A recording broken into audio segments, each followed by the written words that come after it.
I never imagined my life would spiral into darkness. I thought the worst was behind me after that brutal divorce. But then one night I met Rebecca, a woman whose chaos rivaled my own.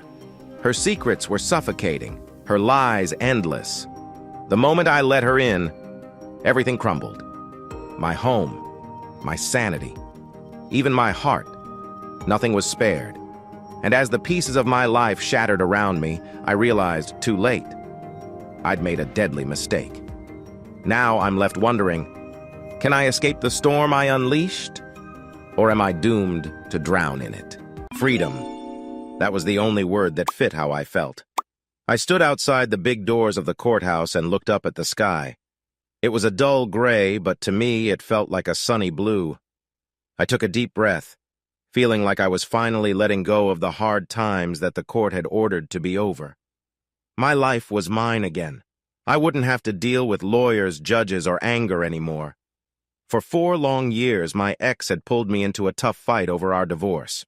At first, we thought it would be fair to share everything equally because our incomes were about the same, but her lawyer found this idea unacceptable.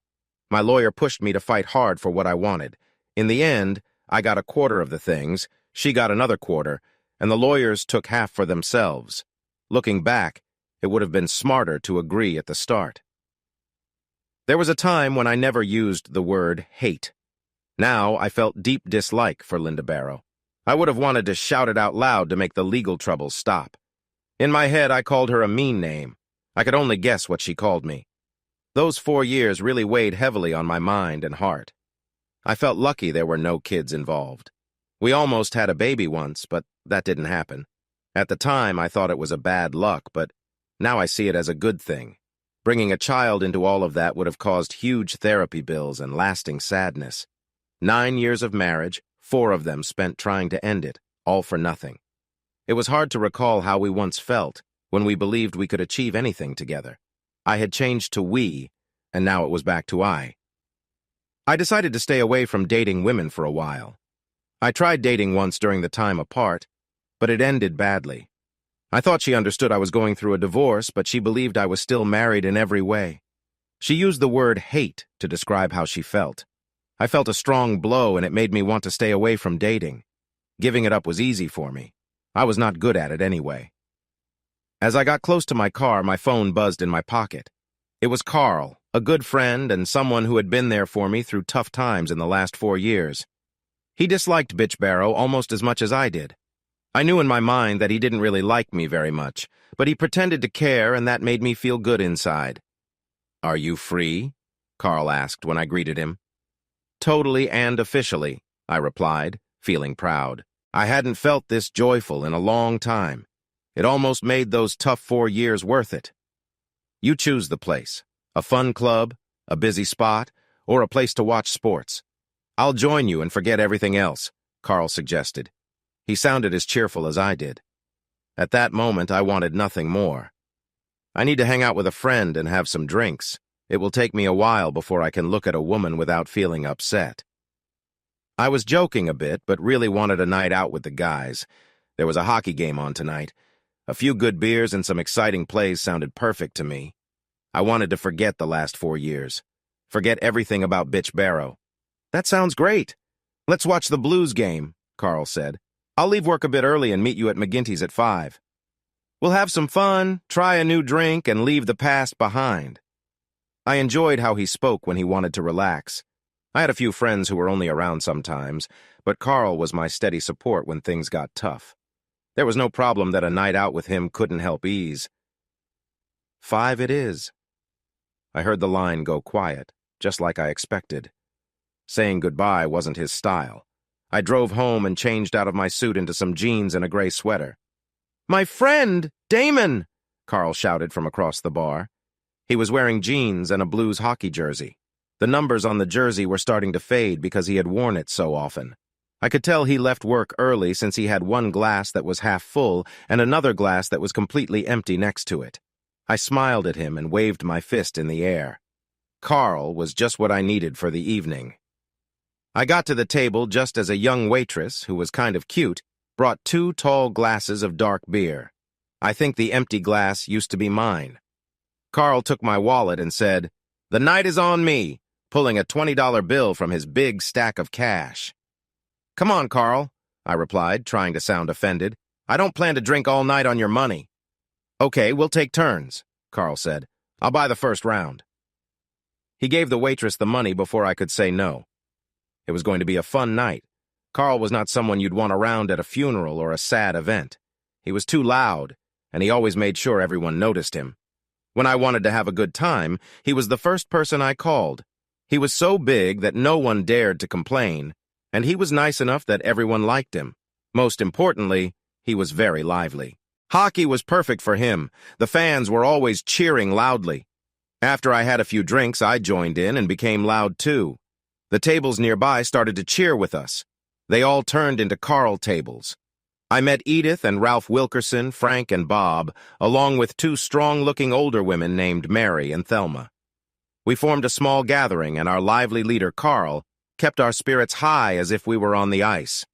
He loved when the referees made bad calls, except when they were against our team. I joined in his grumbling just like I thought I would, celebrating with high fives when we scored at the party.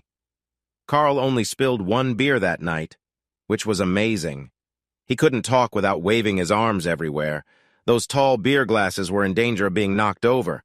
I ended up with some beer on my leg. It was a bit soggy, but not enough to make me want to go home. We remained at the bar long after the game was over. "How does it feel to be single again?"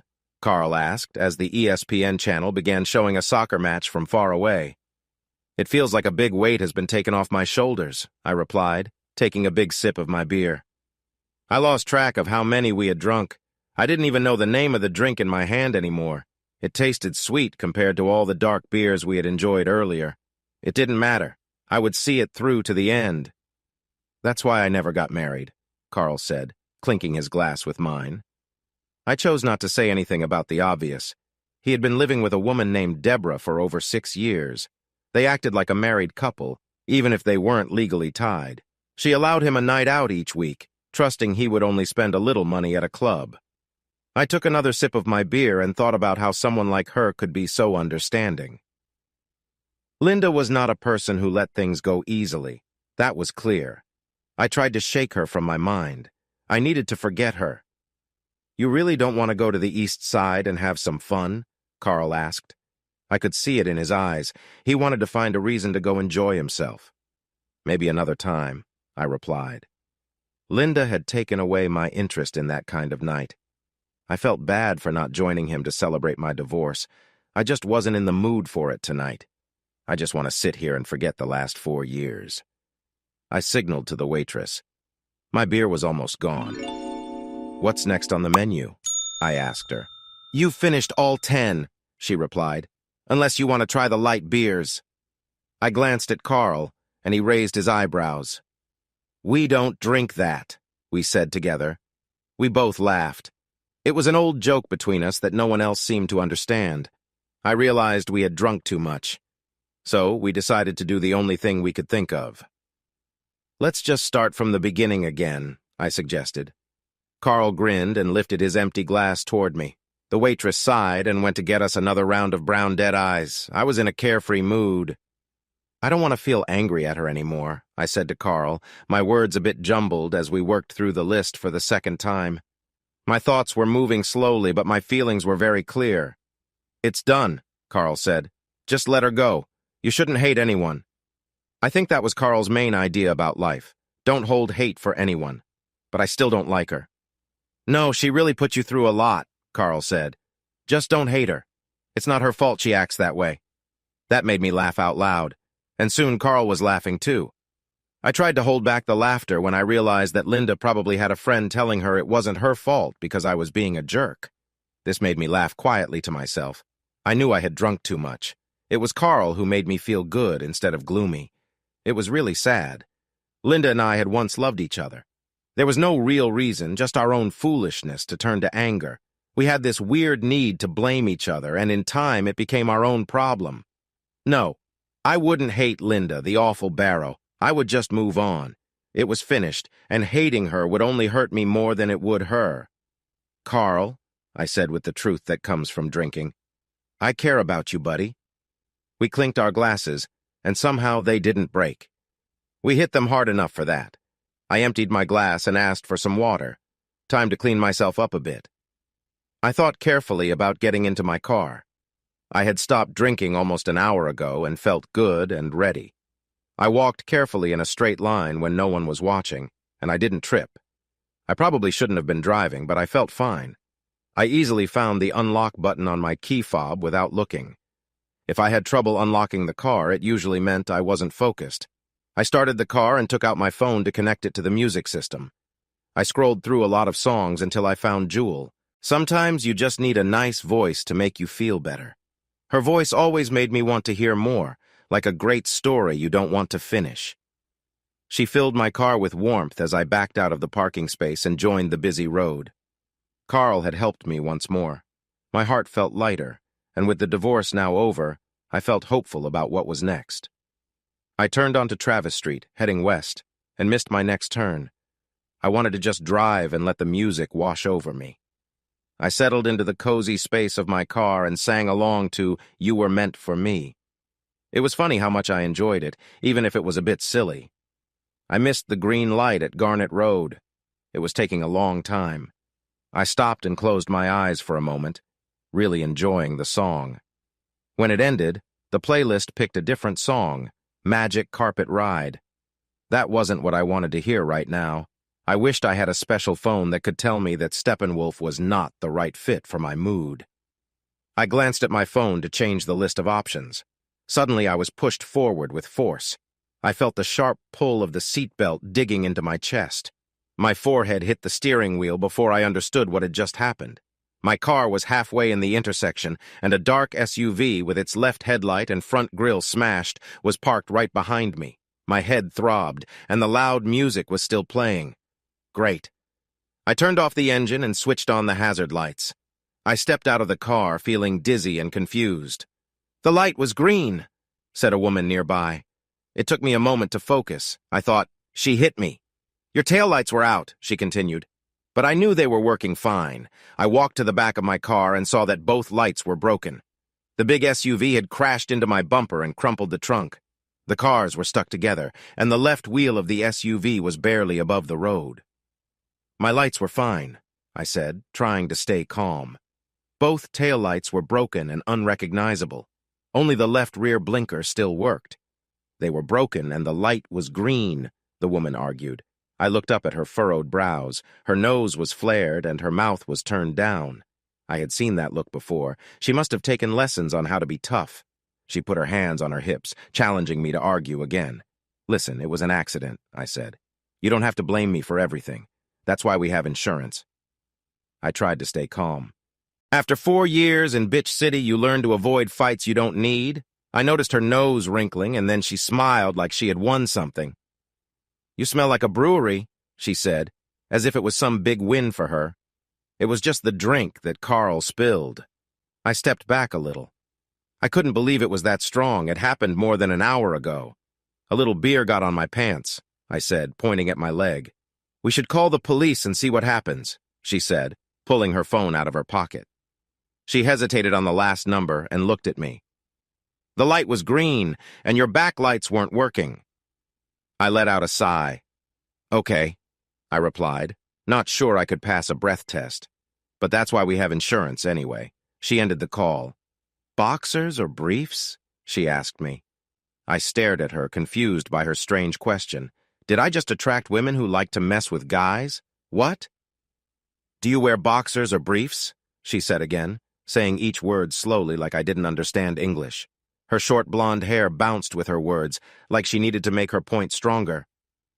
"Are you crazy?" I replied. Her car was pushing against mine. The repairs would cost a lot. She had tricked me into taking the blame, and now she wanted to look at my underwear. I had been drinking, so why did she sound so out of it? "Do what you want," she said while rolling her eyes. I really hated when Linda rolled her eyes at me. It felt even worse coming from this stranger, and I barely knew her. She started to walk back to her big SUV.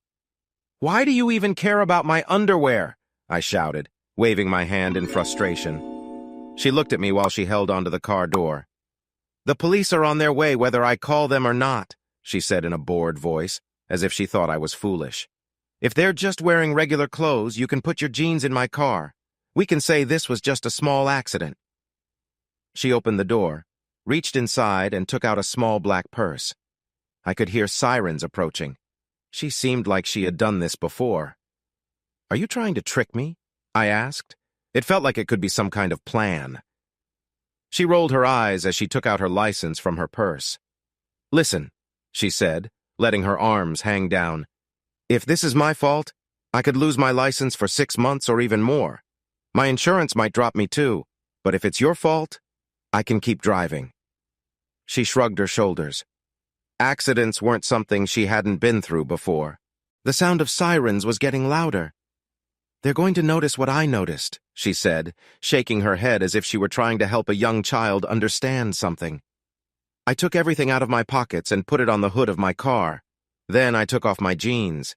I felt a bit embarrassed because I was wearing Ghostbusters boxers. Linda had given them to me as a joke a while back. I wasn't sure why I still had them, but I really liked the movie. I never meant to change clothes in the street. Looking good, the woman said with a smile. I would have liked it better if she had just rolled her eyes. I handed her my jeans, and she quickly tossed them over the seat into the back of her SUV. You were about to go out for some late-night tacos, she said confidently, like this was something she often did. You just put on a sweater and went to the drive-thru. I nodded in agreement. Damon Richardson, I said to her. I'm a fan of Ghostbusters. At least I made her laugh a little. It was a bit better than just rolling my eyes. My name is Rebecca Morrison, she replied. And honestly, the movie wasn't great. It seemed like she didn't know much about good films. I noticed some flashing lights, so I quickly picked up my wallet and keys from the car hood and tossed my phone into the front seat. Do you often pressure people like this, Rebecca? I asked, trying to keep my voice light and funny. It was easy to do since I was standing on a dark street wearing silly Ghostbusters underwear. Thank goodness they didn't shine at night. Sorry, Rebecca said. I really need help. You don't seem like someone with a bad past. Bad past? I hoped she meant mistakes. She was surprisingly calm about it all. She took a mint from her bag and gave it to me. I put it in my mouth. It felt like she was ready for anything. I was curious why I didn't dislike her. I really should have been more careful. She was ruining my night. A police car drove up behind us, its lights flashing and lighting up my clothes. Our cars were in the way, blocking the lane and sticking out into the intersection. Someone must have called because we were a clear danger. Is anyone hurt? The officer shouted from behind his door, one foot still in the car. We both shook our heads and said no. I'll be with you in a minute, he said as he got into his car and closed the door. You'll need your registration, Rebecca called out, leaning into her SUV. Her jeans were very snug, and she looked good in them. I noticed for a second, but then realized how silly that was. I was looking at a woman who was being rude to me. I quickly put that thought aside and went to get my vehicle registration. The officer was making us wait. I thought he was checking Rebecca's license plate because my car was hidden under the big SUV. I leaned against the back of my old car and waited. So, do you drink often during the week? Rebecca asked as she stepped closer to me. I figured she felt just as uneasy as I did with the flashing police lights all around us. I wasn't sure if I wanted to tell her about my life. I didn't think she was a kind person, but I was getting tired of feeling negative about others. It was a kind of celebration, I said. I usually don't drink very much.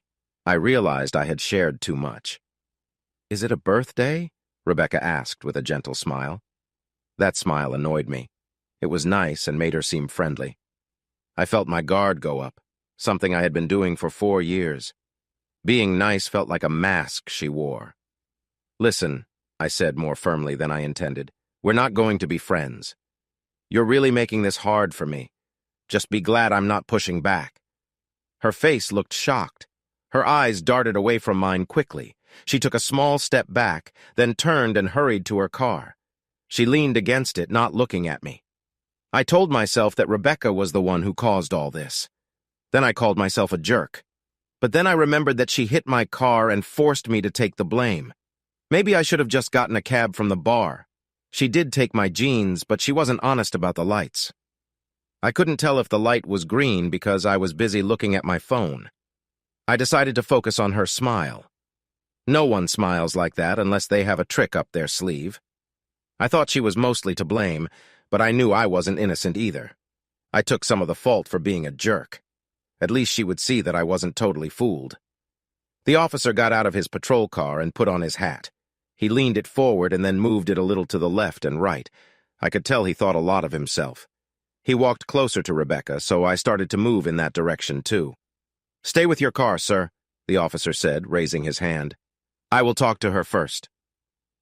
I didn't like the thought of Rebecca talking without me. I felt it might confuse things between us. Plus, I had sort of told her to go away. I started to worry if I would have to take a sobriety test. The officer and Rebecca talked for a while. I couldn't hear them, but I noticed her waving her hands towards me and my car. Then she pointed down the street. She nodded a few times and shook her head at some questions. At one point, she looked like she was asking for help, but then she seemed to give up. She turned away from the officer and put her hands behind her back. When she looked at me, she silently said, "I'm sorry," as the handcuffs clicked around her wrists. I had never seen someone I knew get arrested before. I tried to step forward, but the police officer stopped me again. "Stay by your car, sir. I will talk to you soon." He took Rebecca back to his car and put her in the back seat. I thought I was next. She must have said something about the beer. Why else would she feel bad? But why would he take her away? I stood there in the middle of the road, feeling foolish in my Ghostbusters underwear. "Mr. Richardson?" the officer asked as he walked up to me, looking at my name in his notebook. "Yes," I replied. "I'm going to need your license, registration, and proof of insurance," he said. He took out a metal clipboard, took my documents, and placed them under the clip. "I can give you a report in about 15 minutes, and then you can be on your way." "There are tow trucks coming," the officer said. He walked to the front of my car to check my license plate number. "Why did you take Miss Morrison into custody?" I asked. "She is driving with a limited license," the officer replied, still focused on his clipboard. "It's only for going to and from work."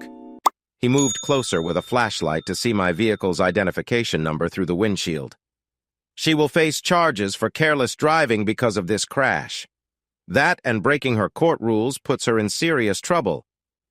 He looked at me and said, "Please wait a moment while I check your details. I'll give you a copy of my accident report for your insurance."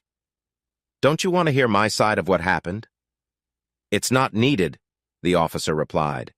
"Miss Morrison has said it was all her fault. Texting while driving leads to more accidents than you might think." He shook his head and walked back to his car. He paused and turned to me, saying, "I'm curious about why you're in your underwear." "Oh, I just wanted some tacos," I stammered. "I was going to go to the drive-thru. I didn't think I'd get into an accident." "Nobody thinks they will," he replied with a slight smile and walked on. I glanced at the police car, but I couldn't see Rebecca inside. I felt bad for snapping at her earlier. I realized it was unfair that she was taking the blame for what had happened. She was at fault, but her smile was genuine. I realized that now. She could have used my drunk driving against me, but instead she said she was sorry. I must admit I was mostly to blame for being rude. I should have just gone straight home. Then the tow trucks came, 2 big flatbeds with machines to lift the cars. I watched as the drivers made space between the vehicles by bouncing on my back bumper. I thought they would have a more complicated way to do it. I took my phone from the car just before Ralph, the driver of the truck that was going to take my car, pulled it onto the flatbed. Once both vehicles were loaded, they quickly went around the street to pick up the broken pieces. The officer came back just as the tow truck drivers were finishing. "Here is a copy of the first report. It has Miss Morrison's contact details, her insurance information, and the contact details for the owner of the SUV. I've attached my card on top in case there are any problems." "She doesn't own the car?" "No," the officer replied. "I don't have the insurance information for the car yet." He returned my license, registration, and insurance card to me. "What will happen to her?" I asked, nodding toward his car. "Miss Morrison will be taken to the county jail," the officer said. "She'll stay there for the night and will likely be able to pay bail in the morning." I felt awful. I knew I shouldn't, but I couldn't help it. I misunderstood the smile. I needed to let it go. It wasn't my fault she ran into me.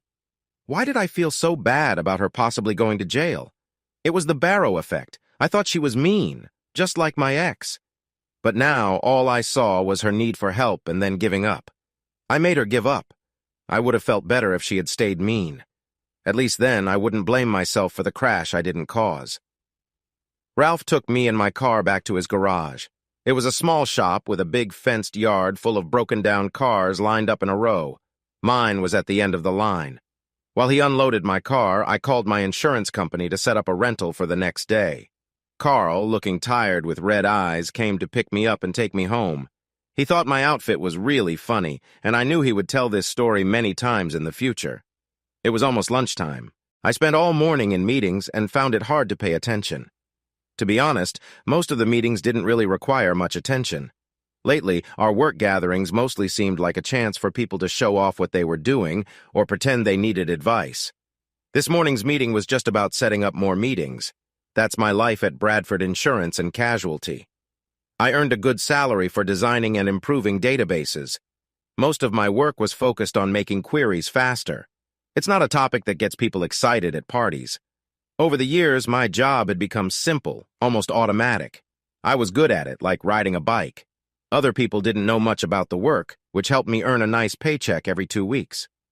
2 things in my life broke my usual routine. One was Linda Barrow, who always caused trouble. Thankfully, that was done now. The other was the accident from last night. It kept me wandering in my thoughts during the meetings. I still wasn't sure how to judge my own behavior. I couldn't accept that none of it was really my fault.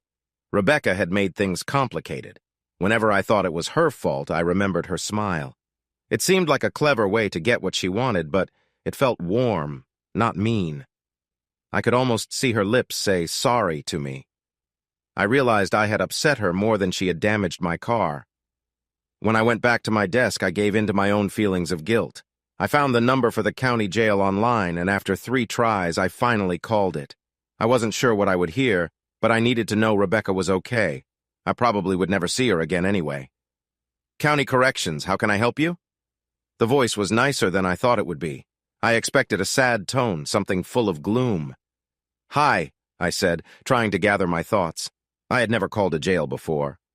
I'm calling about Rebecca Morrison, I said, hearing the sound of someone typing. How can I help you, sir? The friendly voice asked again. I felt uncertain. Why did I even call? I wanted to check if Miss Morrison has posted bail, I answered. That was what was on my mind. I needed to know if things were as bad as they seemed last night. No, sir, the voice said. Miss Morrison is still here with us. Oh, no. Why did I call?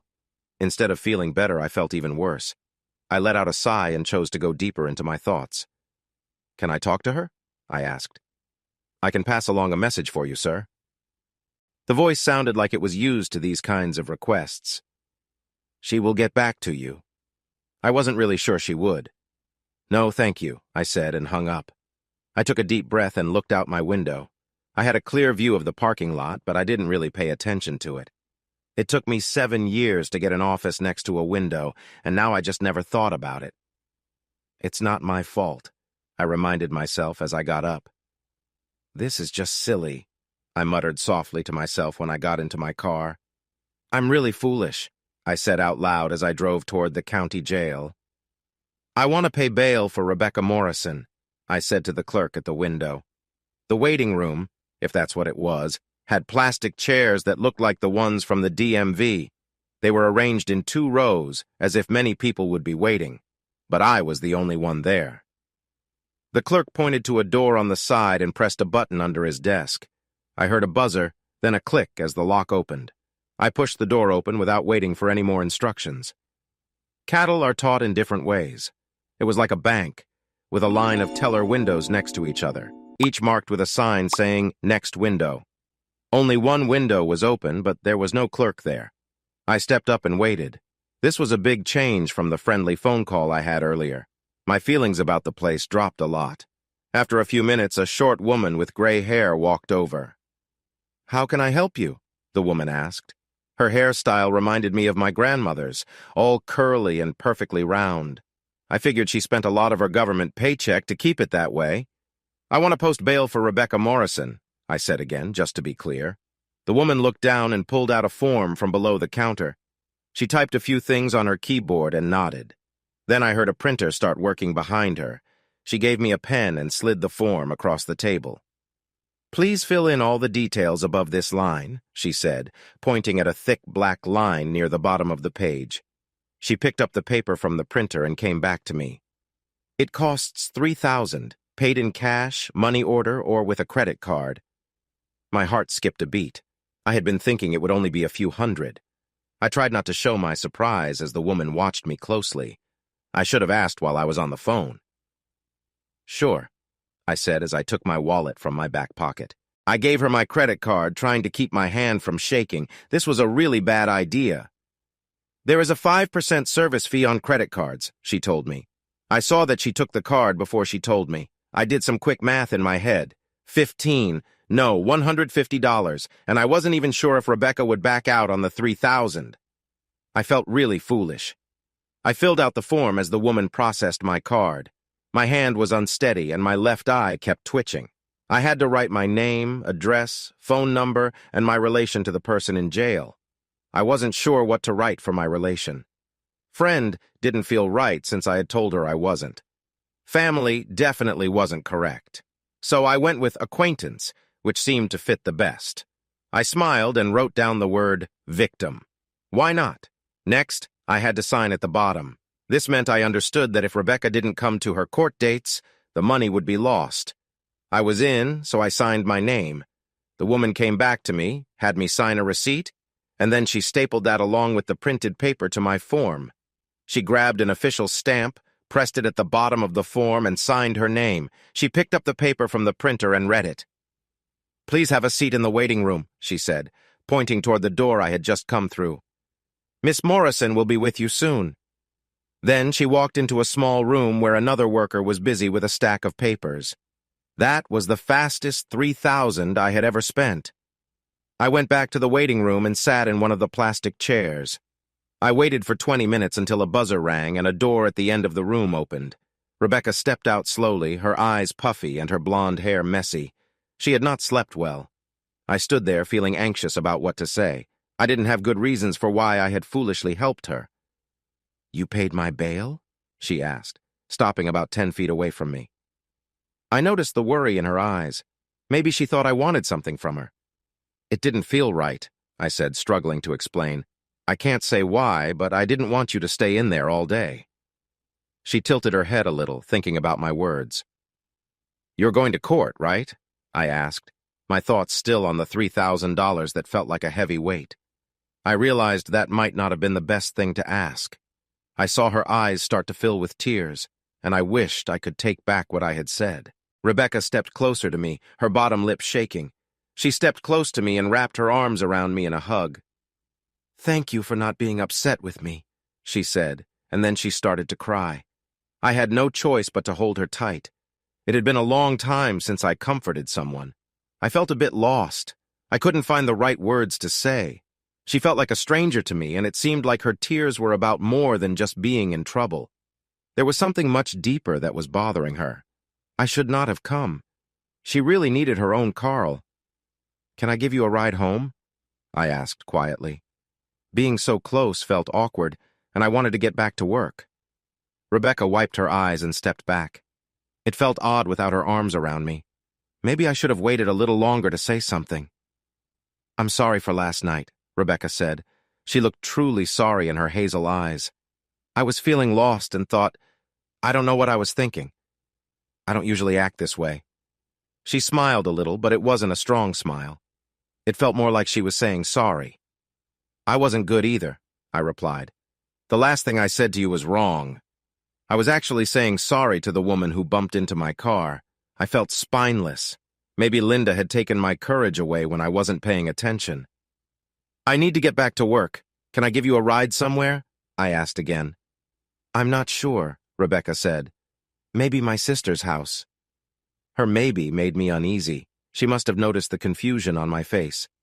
"I was staying with a friend," she explained. She looked shy and her cheeks were a bit pink. "That was her SUV last night. She isn't answering my calls." Homeless? Things were worse than I had thought. Your sister, then, I said with a pretend smile, pointing to the door. The sooner I could drop her off, the better I would feel. I had already helped and felt better about myself. Now it was time to stand my ground. Rebecca smiled and walked towards the door. I opened it for her. I tried not to think about how good she looked in her jeans. I needed to be a bit braver. As we walked, Rebecca took out her phone and looked at it. My phone's out of battery, she said. I couldn't charge it last night. I smiled, wanting to help her, and took out my phone. I typed in my code. Thank you, she said as I gave it to her. She laughed while trying to type in the number. I can't remember the last time I needed her number. It's tough to be without your contact list, I replied. I got to the car and unlocked the doors, opening the passenger side for Rebecca. She paused before getting in, raising one hand to me while holding her phone to her ear with the other. I waited as she listened closely. Kathy, it's Becca. I need to stay with you for a few days. Please call me back as soon as you get this, Rebecca said before ending the call.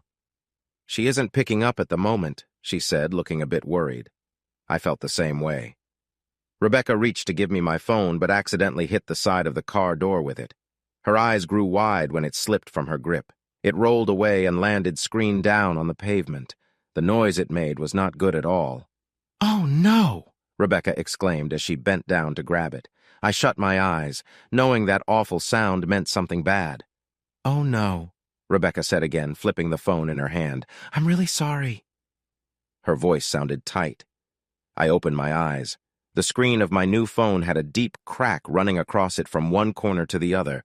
The top corner had tiny cracks showing where it had first hit. I didn't mean to, she began. I know, I replied too loudly. Rebecca flinched at my tone. I know, I said softer. She held the phone out to me, her hand trembling. I breathed in deeply and took the item from her. I pressed the button, and a mix of strange colors filled the screen. It was impossible to read. I should stay here, Rebecca said as she started to step back.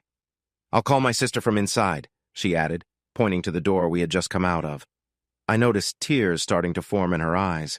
I felt really bad, and my phone was broken. I realized that she was bringing me trouble. It was my mistake for thinking I had to help her this morning. No, I said softly. I placed the broken phone in my pocket. I'm not going to leave you here. It was just a phone, and I had broken others before. I stepped aside and motioned for Rebecca to get in, but she stayed still.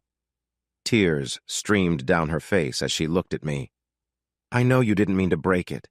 It's just a phone, I said softly.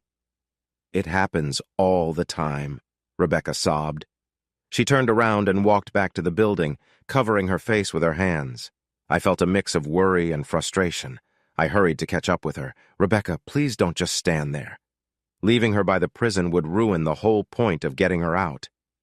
She looked at me, her face stained with tears. I damaged your car and your phone, and I'm not sure if I can get your jeans back. Those jeans were my favorite. I pushed that thought away. They weren't new, I said to make her feel better. The car and phone are covered by insurance. They were just mistakes. I feel like a big mistake, Rebecca said, crying again. For the second time in less than 10 minutes, I let her lean on me. I held her close in the middle of the parking lot. This time I held her a little tighter. Listen, I said, feeling a bit foolish. I need to get back to work. I'll take you to my house. I still have a phone you can use to call your sister and fix things. I wasn't sure why I wanted to help Rebecca. She just seemed honest, and I felt I could trust her. It wasn't the way she reacted when she thought I was upset with her last night. She sniffled and let go of me first. I held on a little longer. I'm not sure that's a good idea, Rebecca said. She wiped her tears and looked at me. It would be better for you if you stayed away. Nope, I said honestly. I would feel better knowing you are okay and not waiting alone in this room. I was already too involved to back away now. I need to take care of what I've invested in. I smiled to make the message sound nicer. She returned a small smile, which was good. It was much better than if she had been crying. At least I was trying to be kind. All right, but just until I can reach my sister, Rebecca said. I smiled once more and helped her into the car. After closing the passenger door, I walked around the car, calling myself a fool quietly to myself. I understood this wasn't the best choice, but I pushed myself to do it by coming here in the first place. "Why did you help me?" Rebecca asked slowly as I drove out of the parking lot. That question had no easy answer. Perhaps she was just as puzzled as I was. "Why did you tell the officer the truth last night?" I asked her back. "I didn't feel good about myself after you raised your voice at me," Rebecca replied. "Getting arrested felt better than thinking you were angry with me." I didn't expect her to be so honest. I thought she would avoid answering, just like I had. "Why did they take you in?" "The officer told you that you have a limited driving license, but they usually just give a ticket or something like that." Rebecca stared at her feet, and I immediately wished I hadn't asked. I was ready to talk about something else when she spoke again. "Strange things happen to me," Rebecca said in a mysterious way. "I know they are my mistakes, like with your phone. It's just not planned. It happens more than you think." She wiped her hands on her jeans and nervously tugged at a loose thread on her pants. "I shouldn't be the one driving." When she looked at me, I could see sadness in her eyes. "I'm really sorry about what happened last night. Not just the crash, but also trying to blame you for it." She sounded truly sorry. "There are many accidents," I replied, feeling a bit foolish. I turned my focus back to the road. For some reason, I started paying more attention to how I drove. "Is it all right if I don't tell you how many?" Rebecca asked quietly. I could sense she felt shy. It didn't really matter to me how many. I was only seeing one person. I changed the topic. "I was celebrating the end of my own mistake last night," I said, finally responding to the question Rebecca had tried to ask before. I glanced over and saw that she looked relieved I didn't ask her about her past. It was a really long divorce, and it ended on a sour note. She stayed quiet while I talked, but her eyes were locked onto mine. "I wasn't ready for anyone, especially a woman, to treat me the way you did last night. I'm sorry if I came on too strong." "I was mean," Rebecca said, looking down at her jeans. "I'm not very good at it. I broke down when you said I was. I never said that. You thought it, and you were right." I glanced at her as she played with her jeans again. "I helped you out because I felt bad for thinking you weren't nice," I confessed. Her gaze met mine. "I'm not great at being unkind," I said, and we shared a small smile. I turned my focus back to the road and we stayed quiet for a bit. "My house burned down," Rebecca said suddenly, without any background. "I have been living with friends, but the last one might not talk to me again." I glanced at her and she was staring right at me. "I'm not a good person to be around." I really wanted to ask her about her house burning down, but it felt wrong to bring it up. "I probably lost my job for not going to work today. The best thing that has happened to me in a long time is that the man I bumped into helped me get out of jail." I was shocked by what Rebecca had shared. I didn't know how to react to something like that. I thought Linda had messed up my life, but I realized I had it better than Rebecca. At least I had Carl with me. Thinking it was a good idea, I reached out my hand to Rebecca. Slowly, she put her hand in mine. "I could use a friend too," I said softly. I noticed her relax in her chair. Her shoulders weren't so tense anymore. I wasn't as cheerful or outgoing as Carl, but I could still be there for her. Her hand felt nice in mine. I didn't want to let go of the steering wheel when I needed to turn. I drove into my driveway and hoped silently that my house wouldn't catch fire. "You have a lovely home," Rebecca said, but her tone made it seem like a bad thing. She looked scared, and that started to make me uneasy. I pushed the thought away. I didn't want to start believing in luck, whether good or bad. She was a nice person who just had some tough times. Surely that had to change eventually. My house was small, more like a cozy little place for one. The house was 30 years old and had some updates. It had an open kitchen with a counter that had stools where I often ate. On the other side of the counter was a big room with a flat-screen TV, a fireplace, and a mix of cozy furniture. There were 2 bedrooms, but one was mostly a home office now. There was also 1 bathroom with a shower. Next to the garage was a small mudroom that held the smallest washer and dryer I could find. Anything bigger, and I wouldn't have been able to open the garage door. "That is beautiful," Rebecca said as she stepped back from my favorite thing. On the wall, across from the big TV, I had a large 210-gallon saltwater fish tank. It took me years to learn how to manage the salt and waste problems. Now, it looked just right. I had added light blue rocks at the bottom, with natural and fake coral growing in different ways. The fake coral made little spots for the smaller fish to hide in. A gentle light covered everything in a warm blue glow. My lionfish swam slowly near the bottom, its bright fins moving gracefully. Taking care of the tank helped me stay strong during the divorce. It felt like a calming movie that always played. "This is my special pet," I said with a happy smile. "That's Mufasa swimming down there." Rebecca looked at me with a puzzled expression. "Okay, I like cartoons. You can blame me if you want." Rebecca grinned. Her smile was really nice. I picked up a pen and some paper from the kitchen counter. I wrote down my office number and, thinking ahead, added my home phone number for her too. "This is my office number and this is my home number," I said as I slid the paper to her. "I'm already running late, so make yourself at home. There's some food in the fridge and you can find clean towels in the closet next to the bathroom. Take care of yourself, but please call or leave a note when you leave so I know you're all right." Rebecca smiled at me as she sat on a stool and read my note. "Thank you, Damon. I'm really happy it was you I met last night." Her words were nice, but they sounded a bit off. Her smile faded, and she looked at me with worry. "You know what I mean? If I had to meet someone—" "I understand," I chuckled. "I feel the same way." Her beautiful smile returned. "I'm late," I said to her as I rushed out the door. "Thank you," Rebecca called after me as I left. I was running behind for work, driving a borrowed car, my phone wasn't working, and my favorite jeans were missing. I had only known her for a short time. Why didn't I dislike her? More meetings. I barely made it to the first one on time, and another had been added during my lunch break. At least the second one didn't have me looking at a boring presentation. I actually contributed during the last meeting.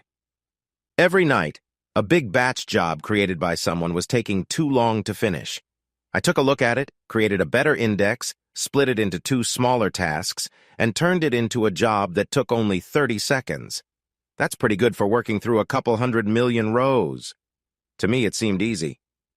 But to the person who made the original query, I was a hero. His first try took over 3 hours, which meant it was running through lots of data and making many temporary tables. I accepted the thanks, but kept my methods to myself. Sometimes I could be a real jerk. I was sitting at my desk around 3 when the phone rang. "Damon Richardson," I said. "Damon, it's Rebecca." I felt a knot in my stomach and let out a breath. I didn't hear any sirens, so maybe my place wasn't in trouble. "I can't get a hold of my sister. I've tried a lot, but she hasn't called back. Can you take me to a hotel when you get back?" I relaxed my jaw and moved it a bit. The thought of her still at my house wasn't a bad idea. It was actually quite nice. "How about you cook dinner and stay the night?" I suggested.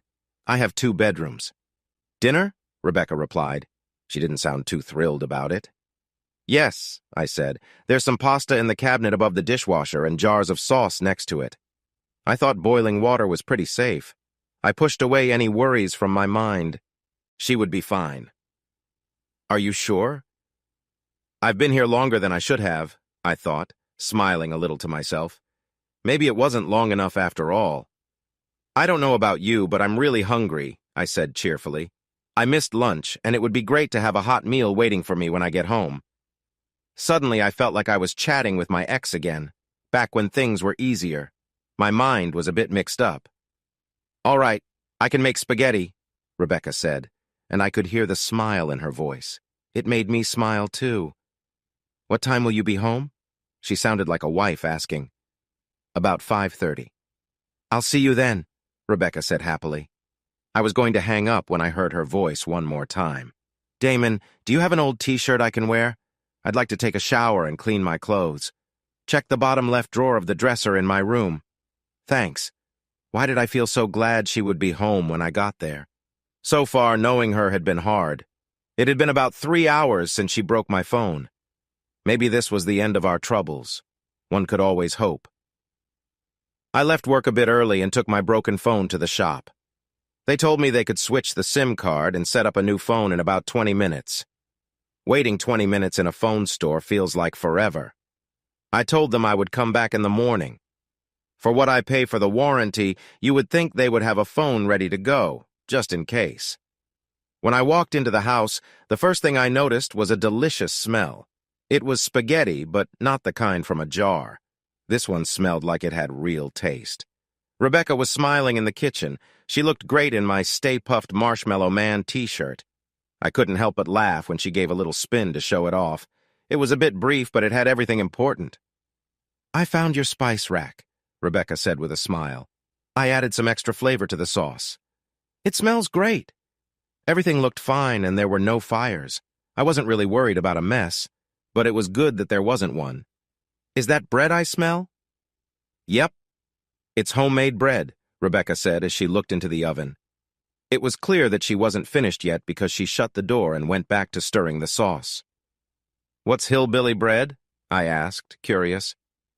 Rebecca turned to me and smiled. "It's just plain white bread with some butter, garlic salt, and a little cheese on top. It goes really well with spaghetti." I thought that was the nice smell filling the kitchen. "That's clever," I said. "My sister used to make it for me when I was a kid," Rebecca replied as she looked in the oven again. This time she put on an oven mitt and took out a pan of toast. It was a warm brown with hints of yellow mixed in. She turned off the oven, which I felt was a great sign. "I think it's time. What do you want to drink?" "How about some wine? I have a few bottles and never get to enjoy them. There are wine glasses up above the stove." I immediately regretted my words. Rebecca turned and stretched up to reach the cupboard. In my mind, I pictured broken glass on the stove as she balanced on her tiptoes. I nearly spoke, but then my eyes wandered. The broken glass didn't matter to me anymore. If you took something charming and colored it blue, it still wouldn't match the view I had in front of me. Rebecca's shirt had slipped up, showing part of her back.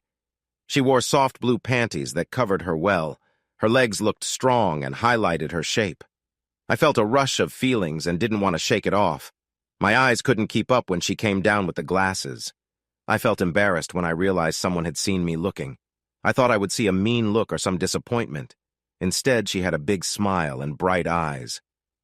"Would you like some wine?" she asked, holding up the 2 glasses she had brought.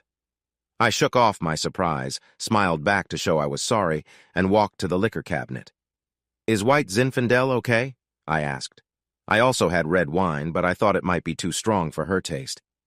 "That's great for me. You can pick anything you want tonight," she said.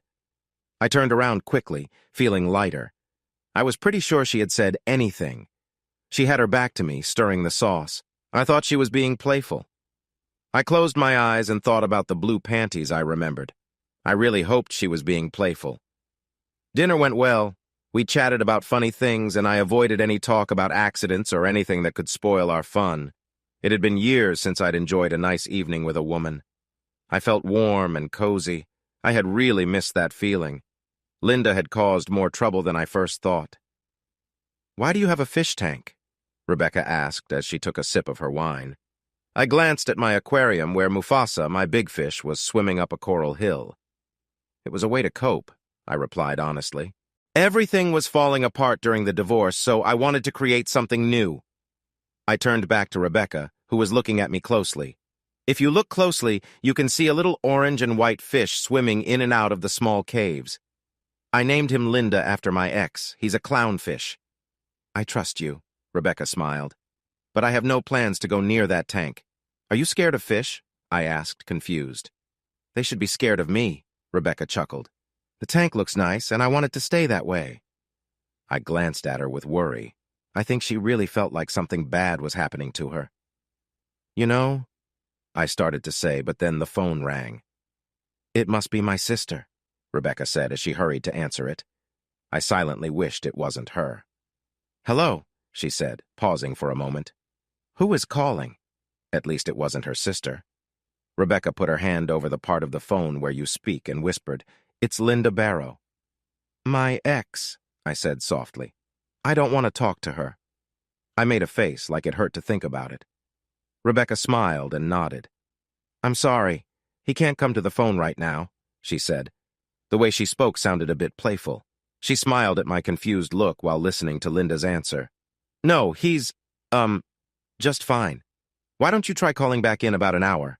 Actually, make that 2. She hung up, sounding a bit flustered. I began to laugh. "She'll see right through it," I said, still giggling. Doesn't matter, Rebecca replied, smiling with confidence. She's a woman. Just knowing there's another woman here to trick her will make her upset. I laughed again. She was right. Linda would feel jealous. I felt a bit bad for liking the idea, but I couldn't help it. Your insurance company called her because they thought it was your number, Rebecca said. She wanted to check if the accident was serious. Knowing Linda, I bet she was hoping for something much worse. Well, you did a great job, I said, raising my wine glass to her, and the food was excellent. She smiled again. I walked around the counter and began to gather the dishes. We quickly got into a routine of cleaning together. I washed while Rebecca dried. We ended up touching each other a bit more than we needed to. I liked being close to someone again. I realized I had only known Rebecca for a short time, and most of our time together had been tough. She began to hum softly while drying, looking relaxed next to me. I thought about whether I was seeing things clearly. I hadn't spent time with a woman in a while, and I found Rebecca quite pretty. Actually, I thought she was beautiful. Linda popped into my head. I used to think she was really pretty, and she didn't have many issues. After we cleaned the dishes, Rebecca took the full trash bag out of the can and tied it up. "In the garage?" she asked, lifting the heavy bag. "Let me handle it," I said. "Tomorrow is pickup day, so I need to take the trash can out to the curb anyway." "I can take it out," Rebecca said with a smile. "It's the least I can do." I shrugged and let her do the work. "Thanks." Rebecca hummed as she walked to the garage and pressed the button to open the door. There was a loud snap, then a big crash that echoed through the house. I stood still for a moment, shocked, until Rebecca's shout pulled me back to reality. I hurried to the garage. The washer and dryer were tipped forward in the utility room. A big metal spring was sticking out of the wall and had made a big dent on the top of the dryer. Rebecca was on her knees in the garage, crying. A light dust filled the air. The garage door was hanging low on one side and had fallen down to the ground on the other. The old spring on the right side broke and crashed against the wall. "I'm so sorry," Rebecca said, her head in her hands. She was moving back and forth in a strange way. "Are you all right?" I asked as I crouched down beside her. That broken spring could have seriously hurt her. "I'll go," Rebecca said. "I don't want to break anything else." She kept rocking, and it worried me a lot. I put my arm around her and tried to pull her close, but she pushed me away, so I let go. "You didn't do anything. The thing just broke," I said, trying to help her stand up. She was shaking a lot, and I noticed blood on the right side of her forehead. "You're hurt. Come inside and let me see it." She looked up at me, her eyes filled with tears. I could see how sad she was, and it really upset me. That feeling bothered me more than my car trouble, my ripped jeans, or my broken phone. I really wanted to wipe away her sadness. I didn't know what to do, so I gently held her face in my hands and kissed her. Her lips were soft, and I could sense her sorrow. I didn't know what I was trying to say, but I didn't mean to stay for so long. My hands slowly moved into her hair while I found it hard to pull away. I could feel her give in, and I tasted her tears as she leaned closer to me. Her kiss grew firmer, and her hand rested on the back of my neck. I wanted to stay there, in my old garage. I damaged your place," Rebecca said softly, almost like a secret. "My place almost hurt you. I would have set it on fire if it had," I replied. Rebecca held on to me even tighter. "I don't want to sleep in the other room," she whispered in my ear. I could feel her warmth next to me. Forget about the old garage. I invited her inside and shut the door. I noticed the big spring sticking out of the wall. It was stuck there. I set Rebecca down on the couch. My kiss had made her stop crying, but she still looked upset. I grabbed a washcloth and some antiseptic spray. Then I filled a glass with water and sat beside her. I gently had her lie down, resting her head on my lap. She did as I said without hesitating. She seemed to trust me completely. I wet the cloth and started to carefully clean the cut. It wasn't very deep, and there was nothing in it. Something must have flown off when the spring broke. Rebecca turned her head a little so I could help her better. I dipped the cloth into water again and wiped away the blood. The cut looked clean, so I covered her eyes and sprayed the medicine on it. She didn't even flinch. I softly blew on the spot, though I'm not sure why. It was something my mom used to do. "Things like this happen to me a lot," Rebecca said quietly. I ran my fingers through her hair and didn't ask her to sit up. I enjoyed taking care of her. It was kind of funny because I didn't want to look after anyone else. She turned away from me and curled up a bit, trying to get cozy. This made me smile. "I don't mind," I said quietly. I ran my fingers through her hair and she rested her arm over my knees. We stayed like that for a while, just enjoying the moment together. It felt nice. I hadn't felt at ease like this for a long time. "I lost my job today," Rebecca said, adding to her worries. "I called earlier and they told me I didn't show up for my shift." I kept playing with her hair. "The tips were bad, but it was a job." "You'll find another one," I told her. She snuggled closer to me. I felt like a comfort blanket. I was Carl, just a lot quieter and with more gentle touches. "I tried to call my friend Tammy on your phone." Rebecca was sharing everything. She hung up on me. "Most of my things are at her home. I think the SUV was the final problem." "The final problem?" I asked, feeling a bit slow. My curiosity was stronger than my care for her feelings. Rebecca turned around in my lap and looked up at me. "Can I keep it a secret for now?" Rebecca asked, looking sad. I felt bad for pushing her. "Just give me her number tomorrow," I said, changing the subject. "I'll try to get your things back." Rebecca managed a small smile. She was without a home and a job, and she felt like she brought bad luck. I knew I should leave, but even her small smile made me stay. She was so different from Linda, and that was part of what drew me in. I couldn't quite understand the other reason.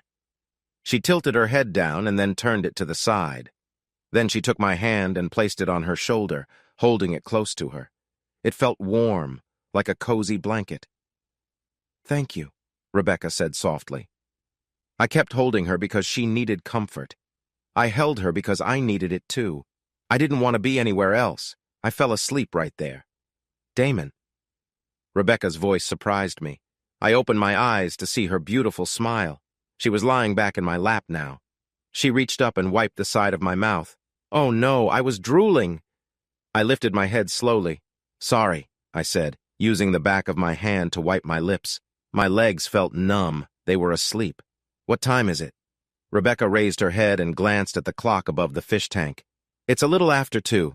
Let's go to your room," I replied. I nodded, but when I tried to get up, I struggled and just straightened my legs to help the blood flow. My mind was still a bit sleepy. She stood up and held out her hand. I took it and got up slowly, wiggling my head to ease the tightness in my neck. She stepped behind me and began to massage my neck gently. I leaned closer. "Our bed is this way," I said, walking slowly and holding her hands tight. I heard a soft laugh.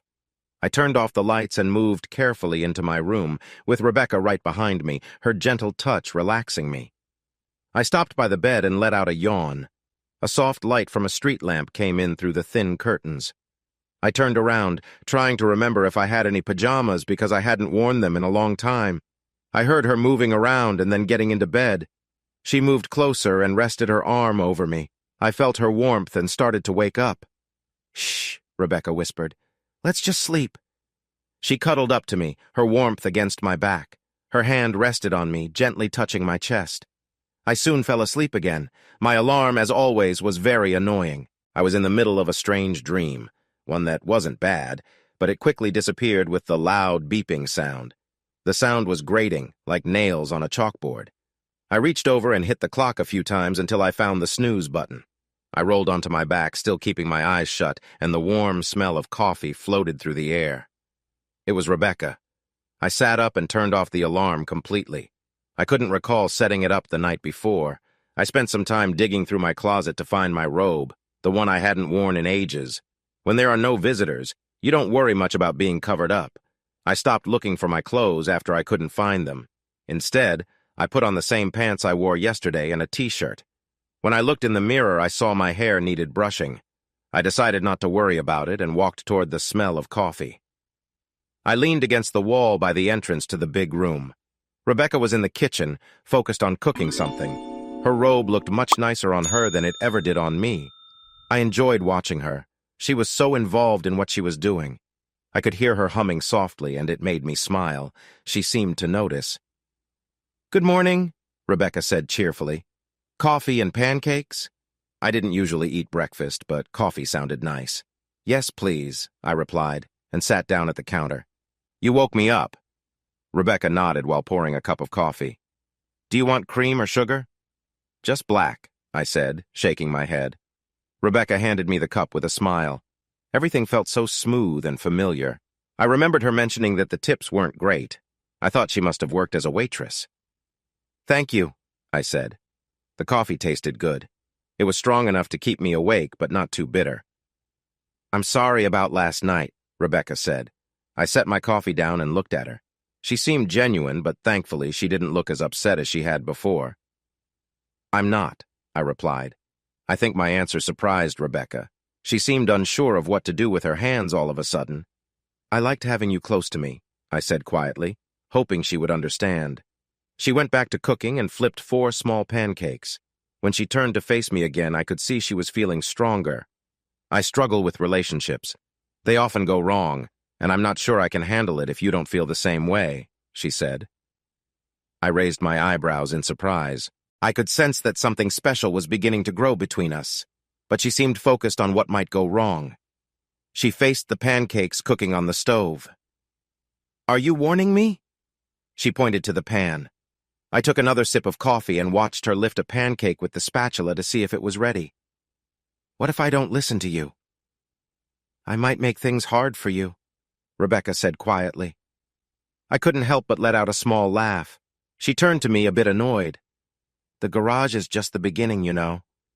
Everything will be okay, then suddenly, you'll wish you never met me. I find it funny that you might mess up my life even more than my ex did, I said with a grin. I'd like to take that chance if you're willing. You might end up thinking I'm not worth much, too. I took another sip of my coffee while she thought about what I said. I noticed steam rising from the pancakes and pointed my cup at them. Rebecca turned and skillfully placed them onto plates. She placed the plates on the counter, along with the forks and spoons. It surprised me when you called it our bed last night, Rebecca said as she took the butter out of the fridge. What do you mean? Last night you were really tired, but you said our bed. I couldn't help but grin at my little mistake. I think I even drooled on you, I chuckled. I loved the smile Rebecca gave me. I can't be blamed for what I do when I'm still waking up. I put some butter on my pancakes. I wasn't very hungry, but she made the pancakes for me anyway. So you didn't really mean it? Rebecca joked a little. I paused, then thought, what the heck? I really liked that we shared our bed, I said proudly. I quickly shoved a pancake in my mouth, forgetting the syrup, to keep from talking more. Rebecca was struggling to hold back a smile. I could see she wanted to stay serious, thinking there were important things we still needed to talk about. At last, she decided to go for it. It was nice, wasn't it? Rebecca's smile was lovely. I nodded and reached for the syrup. The pancakes were tasty, but I really enjoyed sweet things. I made pancakes for dinner about once a month just to satisfy my sweet tooth. When I began to pour the syrup, she gently stopped my hand, leaned over the counter, and kissed me. I struggled to swallow my mouth full of pancake quickly so I could keep kissing her, but eventually I had to let her pull back. You want to do that again? I said cheerfully after I swallowed. Rebecca shook her head with a playful smile. I let her enjoy herself while I poured syrup all over my pancakes. I was hungrier than I expected. I need to take a couple of days off, Bob, I said on the phone. Bob Thorgan was a fair boss. I had some who were not so understanding, but Bob knew that when I worked well, it helped him too. The spring on my garage door broke and went right through the back wall. The door is stuck, and I need to fix it. I paused for a bit, watching Rebecca fidget. I could tell she was worried I might get in trouble at work. I can take care of that on Monday, but I want Susan with me. Last time I was left without any help. I listened for a moment. All right. See you Monday. I hung up and grinned. 4-day weekend? They just let you go without any warning? Rebecca asked, surprised. Yeah. Sometimes things come up that people need to handle, I replied casually. Rebecca must have had some tough jobs. They'll just take it from my vacation hours. I'll get paid for the time off either way. I opened the phone book and looked through the yellow pages for a nearby garage door company. Hanson's overhead door is very reliable, Rebecca mentioned. I looked up and noticed her face turning a bit pink. I've had a few that needed repairs, she said with a shy smile. I smiled to make her feel more at ease. Let's go with Hanson's, I said as I looked up their number and called them. When I explained the problem, they understood right away what was wrong. They told me they would come within the hour with a new spring part to replace the old one. I shared this news with Rebecca, who still felt like this was only happening to her. For the next hour, we worked together to remove the spring from the wall. It was a really messy job. We moved the washer-dryer into the big room to have more space to work. It only took a moment for the spring to get stuck in the wall, but it took us 15 minutes to get it out without damaging the wall too much. The spring kept getting caught on the drywall because it went in at a weird angle. Plus, it was heavier than I thought it would be. In the end, I ended up with a big 1-foot tear in my wall. I think I should feel relieved that it didn't damage any important parts. Hansons did a great job. They took the door apart, fixed the tracks, made a new frame for the spring system, and put the door back up. While they were working, I managed to get my rental car out of the garage. The door was a little crooked at the bottom left corner, but since it was a garage door, you couldn't really see it from the street. So I figured I could just let it be. "It's bent," Rebecca said with a sad face as she stared at the door. "You can barely notice it unless you get really close," I replied. "It's not that bad. You wouldn't know it was there unless someone told you. This house was old and had its own charm. It was okay for it to look like it had a story to tell." Rebecca shook her head slowly and then walked inside. I believed she would have liked it if no one knew about what happened. I stared at the door again, and the mark was all I noticed. Women. I hurried to catch Hanson's team before they left. They said someone from sales would reach out to talk about getting a new door or just a new panel if they could find the same style, which they thought was unlikely. The panels were as old as the house. I had a feeling I would need to buy a new door. Rebecca was costly to have around. "You were right," I said to Rebecca as I stepped inside. "I'm getting a new door." She gave me a strange look. "You did that for me?" "You said it looked bad," I explained. "I took another look and agreed. I thought she would be pleased. Why did I ask for a new door? I could have been okay with the one that was bent." "It did look bad, but I thought you would keep it," Rebecca said. "You didn't like it, so I thought I should get a new one." "Are you trying to show off for me?" Rebecca asked. Her voice sounded a bit challenging, and it made me confused. I felt like she wanted to argue about fixing a door. I really didn't want to argue about that door. "Yes, I guess I was," I replied, trying to sound strong as I put my hands on my hips. Rebecca smiled and stepped closer. I noticed a twinkle in her eyes. "I'm really impressed," Rebecca said and gave me a kiss. This time I didn't have a mouthful of pancake. I wanted more than just a quick kiss, not after she had been playful earlier. I pulled her closer and our lips brushed softly at first, then pressed together, then connected. I felt her tongue gently touch my upper lip. I could feel her heart beating faster and warmth spread through me. "Oh," Rebecca said softly as she pulled away. "That was more than I thought." I wanted to hold her close right then. I paused, unsure if I could go on. It was something about how she was standing. I placed my hands on her hips gently, wanting to be close but careful. I didn't want to ruin the moment. "Did I go too fast?" I asked. "Maybe a little bit," Rebecca replied, sounding thoughtful. "I wanted to kiss you, but I didn't realize I liked it more than I thought. We've only known each other for a day." Watching her struggle with her words was cute. I could see the confusion in her eyes. I was just as much a mystery to her as she was to me. I let go of her waist. There was no worry about losing her at this moment. "I need to grab something at the hardware store to fix the wall. I'll also get my phone and check if I can pick up your things from Tammy's." I took a moment to think. "You know I'll be busy all day trying to impress you again," Rebecca said with a laugh. "I'll reach out to my sister again," she added, looking a bit serious for a moment. "I want to stay over tonight, even if I find her."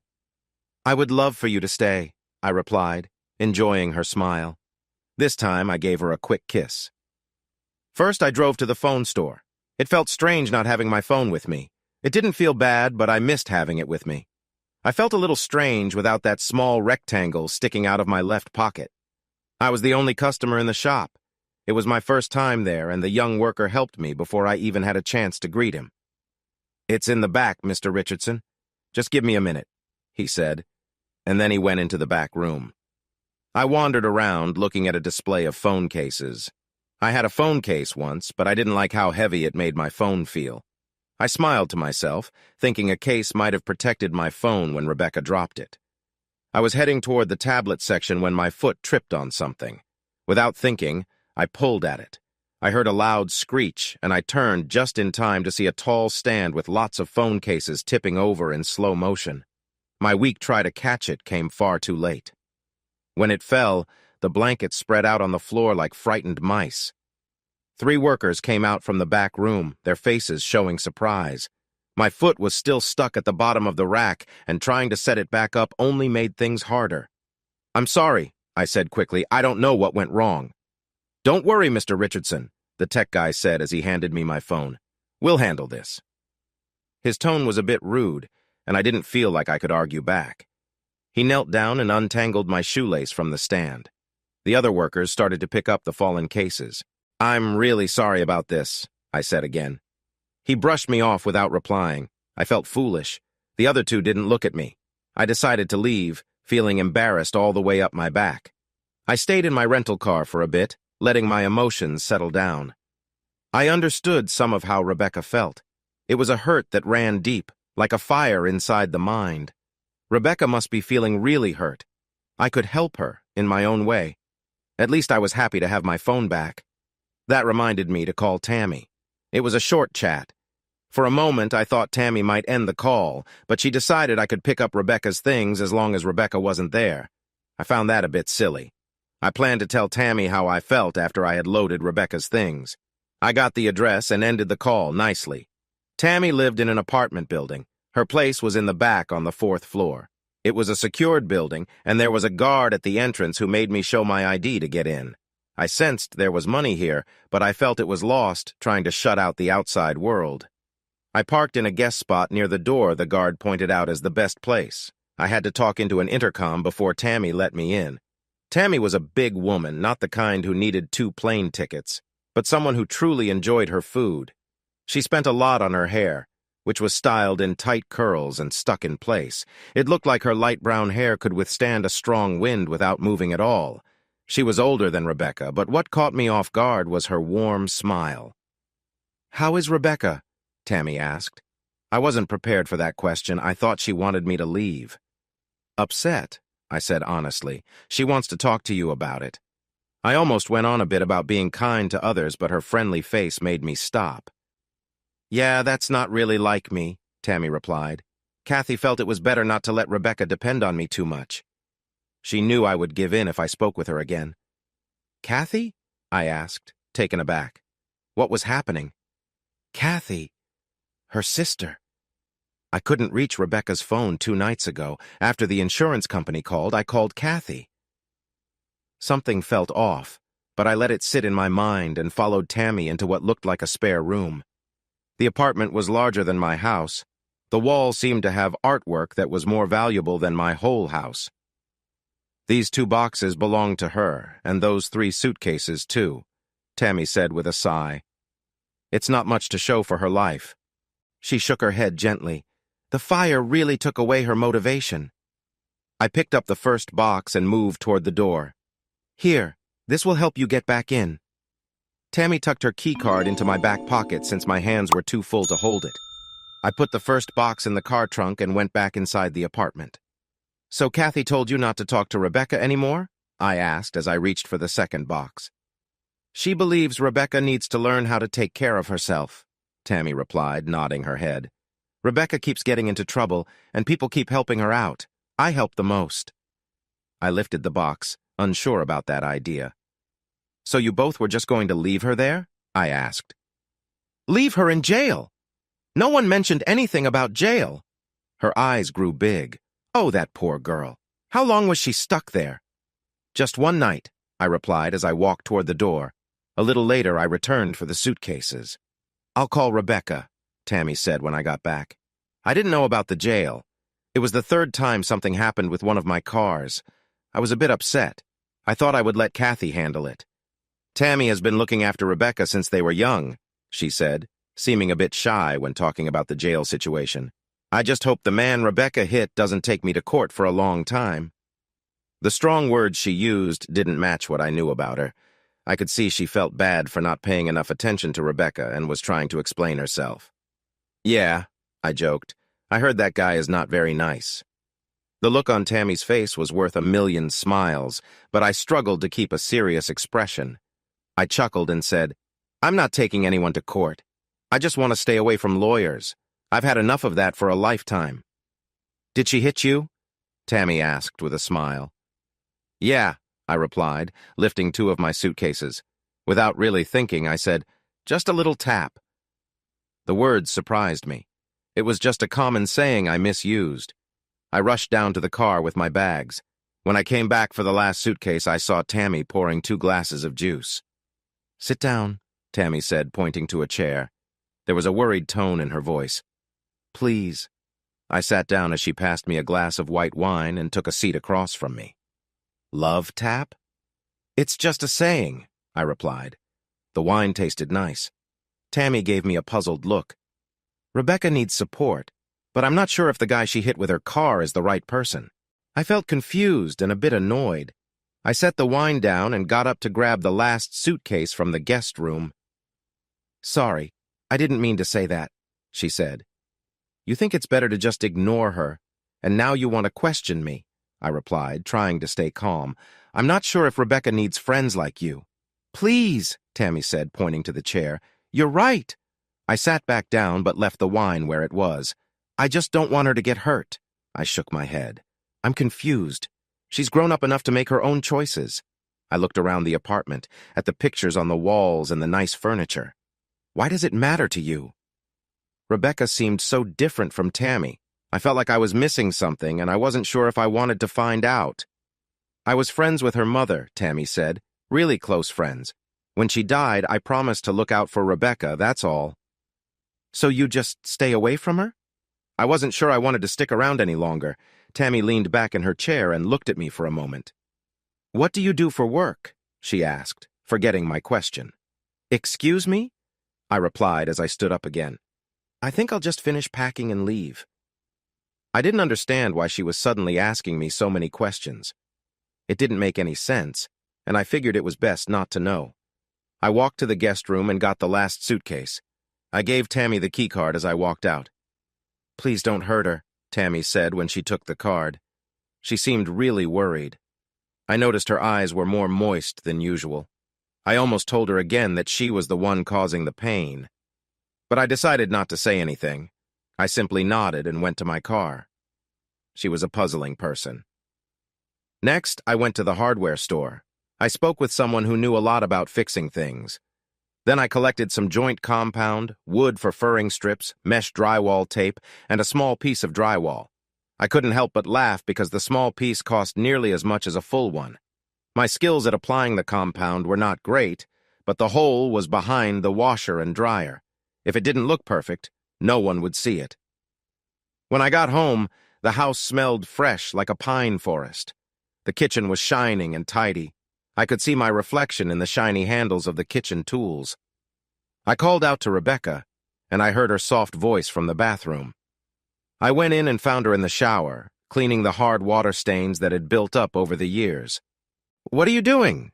I asked. Rebecca was wearing one of my old t-shirts, and I could tell she was working hard. She smiled when she saw me. "I'm just showing my thanks," she said. "Your bathroom could use a little cleaning," she said. "You don't need to do that," I replied, noticing how shiny the sink and spotless the toilet were. I couldn't recall the last time the shower doors looked this clear. "But if you want to, it does look really nice." I had to admit the bathroom was a bit messy before. I opened the shower door.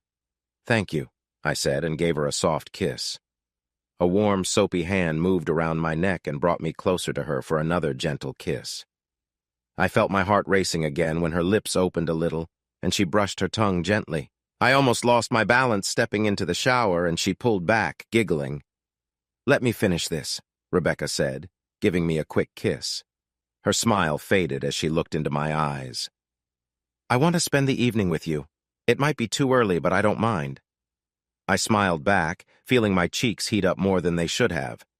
I held back my impatience. "I'll start fixing the hole in the wall," I said as I stepped carefully out of the shower, and do my best to focus on the work. I really liked the way Rebecca smiled with that playful look. I turned and walked back to the garage to unload the car.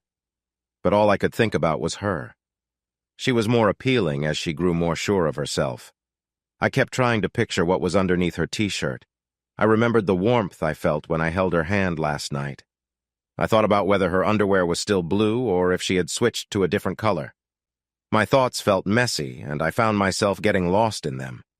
I looked at the hole and cut a rectangular piece of drywall to cover it. I held the piece over the hole and drew around it with a pencil. Then I used a handsaw to make the hole bigger so the piece would fit just right. I cut 2 wooden strips a bit taller than the hole and fixed them to the inside of the wall on both sides. This made a frame to hold the piece in place. I carefully placed the piece into the hole and attached it to the wooden strips with screws. I felt really proud of what I had done. "You've done this before?" Rebecca asked, surprising me from behind as I worked. "Nope. The guy at the hardware store showed me how," I replied. I won't share what I was thinking before I spoke to him. "Looks good," Rebecca said with a smile. I wrapped mesh tape around the edges where the drywall patch met the wall. Just then, the phone rang. It was finally Rebecca's sister. "No, Kathy, I'm okay. No, I'm staying here tonight."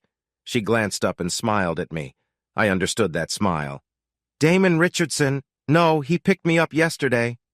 Rebecca rolled her eyes as she spoke. "It's not what you think. No. Well, he's the man I bumped into." "No!" Rebecca pulled the phone away from her ear and shot me a look that clearly said she was annoyed with her sister. She listened for a little longer before covering the phone with her hand. "She wants to see you," she whispered. I raised my shoulders and nodded that it was fine. "Okay." Rebecca went back to talking. "Tonight?" She glanced at me again and I nodded, pointing to the kitchen counter. "How about dinner here?" Rebecca nodded and shared the address. After a moment, she sighed and ended the call. "Sorry about that. Kathy is a bit worried," she said. I smiled to show I didn't mind. "What should we make?" I asked. I didn't have much food for dinner. I could make pancakes, spaghetti, or canned chili, but those didn't feel right for the occasion. "Should we go shopping?" "I'll cook," Rebecca replied with a smile. With a long weekend ahead, I didn't need to rush to finish the hole today. I tidied up the area, hid the not-yet-finished hole behind the washer and dryer, and took Rebecca to the grocery store. Some women light up when you take them to a jewelry shop, and others get excited by a shoe store. But for Rebecca, the grocery store was the best place to be. As soon as the door opened, her face lit up. She didn't even look back at me when she pointed toward the shopping carts. I picked up one and followed her.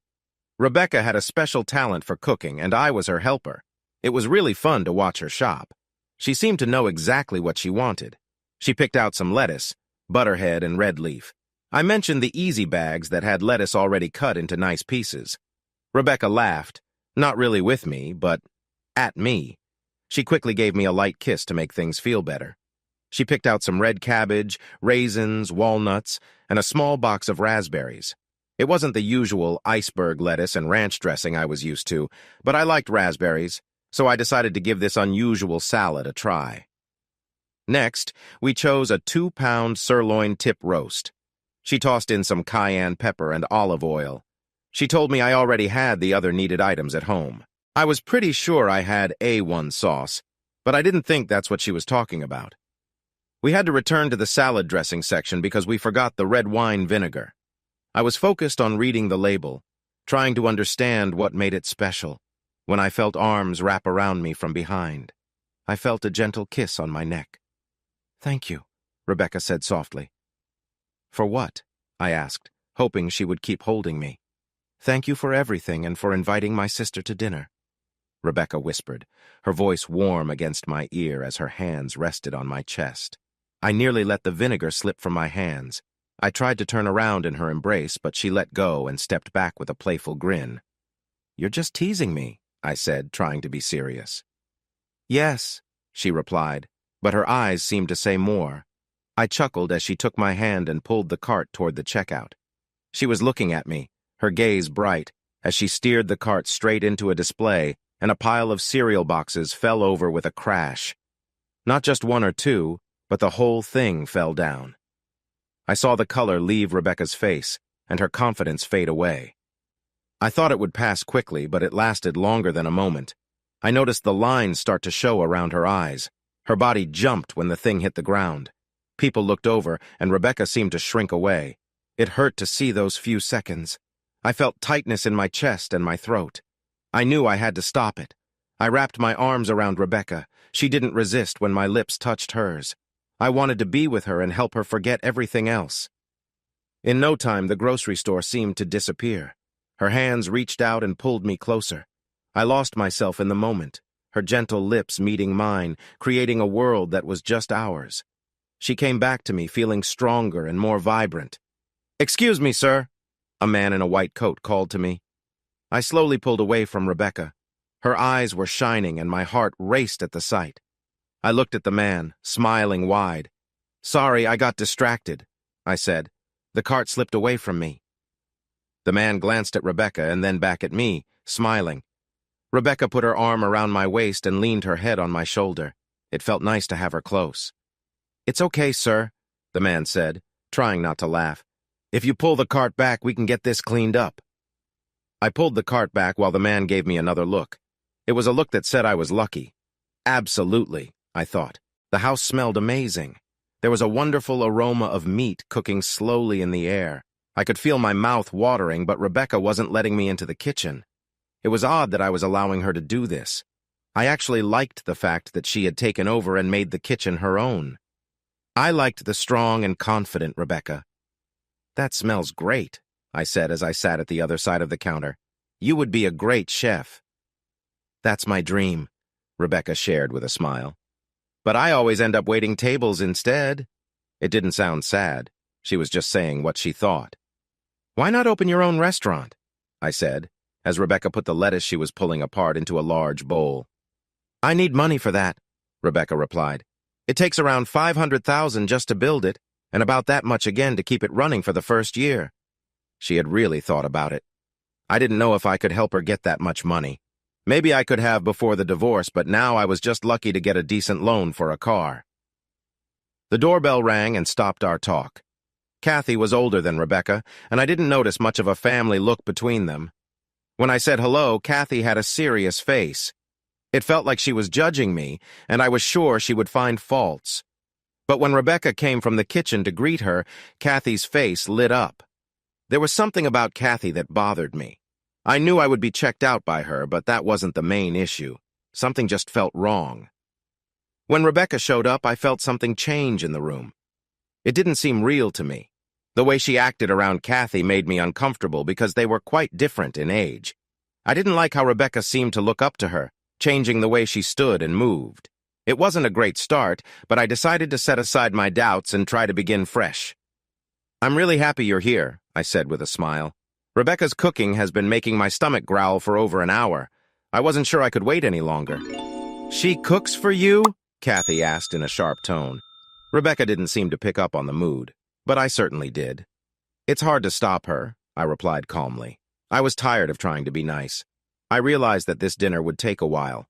I told myself to stay polite. I definitely didn't want to cause any trouble between Rebecca and Kathy. But I could tell Kathy didn't worry about me the same way. Rebecca took the roast out of the oven, and at that moment, I didn't care what Kathy thought of me anymore. It was a beautiful piece of meat. I realized I hadn't truly valued my oven before. Rebecca carefully lifted it out of the pot where it had been kept warm, using a big fork and knife. I could see how proud she was as she gave me the platter to carve. The seasoning she had added made the meat smell so good. I could almost taste it just by smelling. As I started to cut into the meat, I felt like my dad during Thanksgiving. The whole moment felt homey and comforting. I looked up at Rebecca, who was smiling at me. She wore my barbecue apron tied around her waist. The kitchen was spotless, and I remembered her tidying up the bathroom and getting groceries. Just 3 days had passed since my divorce was final, and I felt surprisingly at ease with another woman in my home. Rebecca noticed a change in my expression. I could see the worry forming on her face, so I pushed my thoughts aside and managed a smile for her. Kathy seemed unaware of everything. I sliced into the meat and was pleased to see it cooked just right. The meat was cooked just right, with a pink middle, and the flavors were amazing.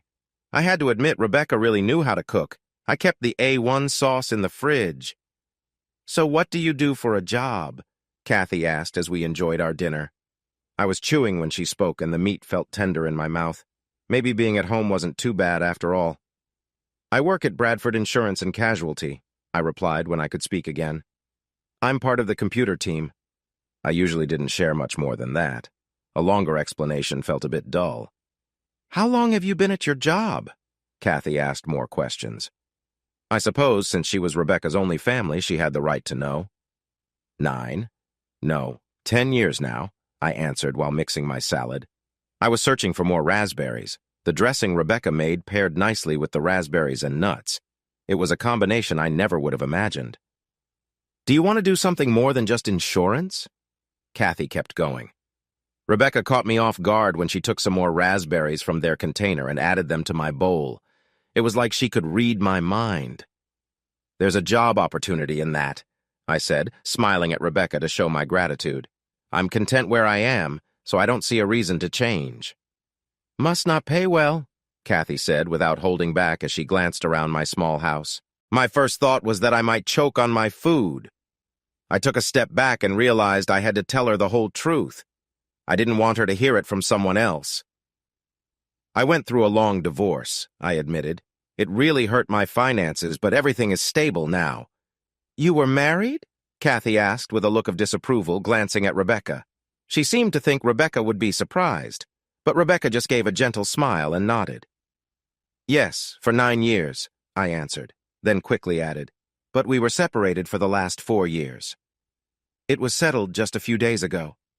Wow, you really work quickly, Kathy replied.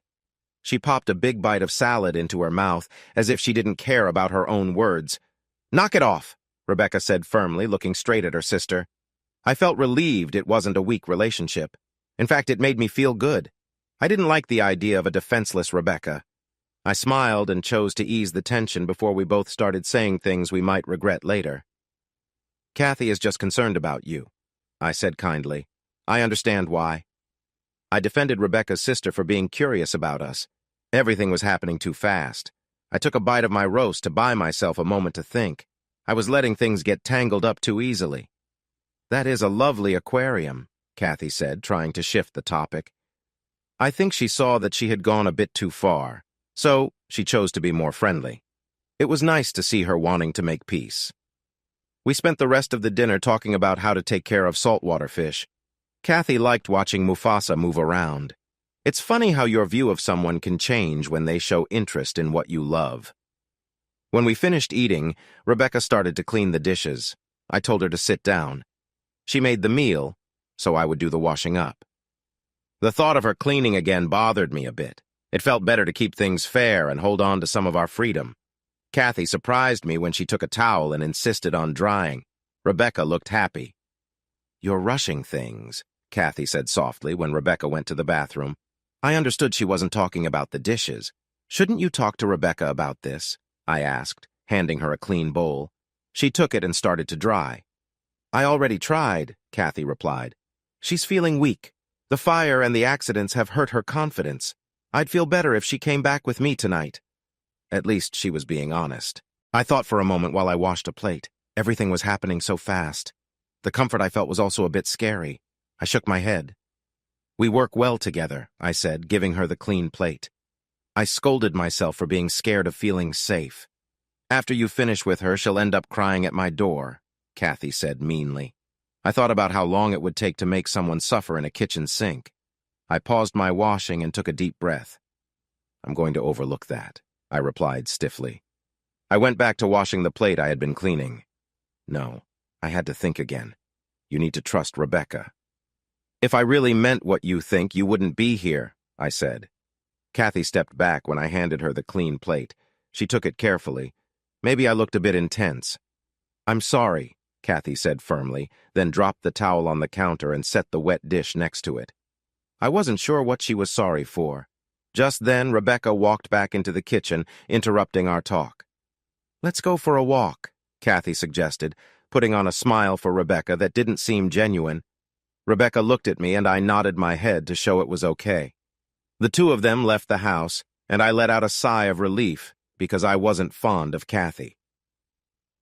After finishing the dishes, I sat down on the couch and waited for the women to come back. I was not happy with how the evening was going.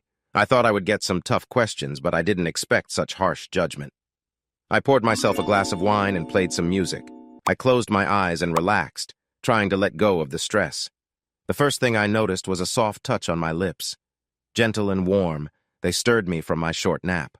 I opened my eyes to see Rebecca's smiling face as she sat on me, her knees beside my legs. "Where's your sister?" I asked, my memory returning. "I sent her home," Rebecca said, her tone changing. "She thought you would use me and then not care about me anymore." Her expression turned worried. "You're not going to do that, right?" "I would never do that to you," I replied.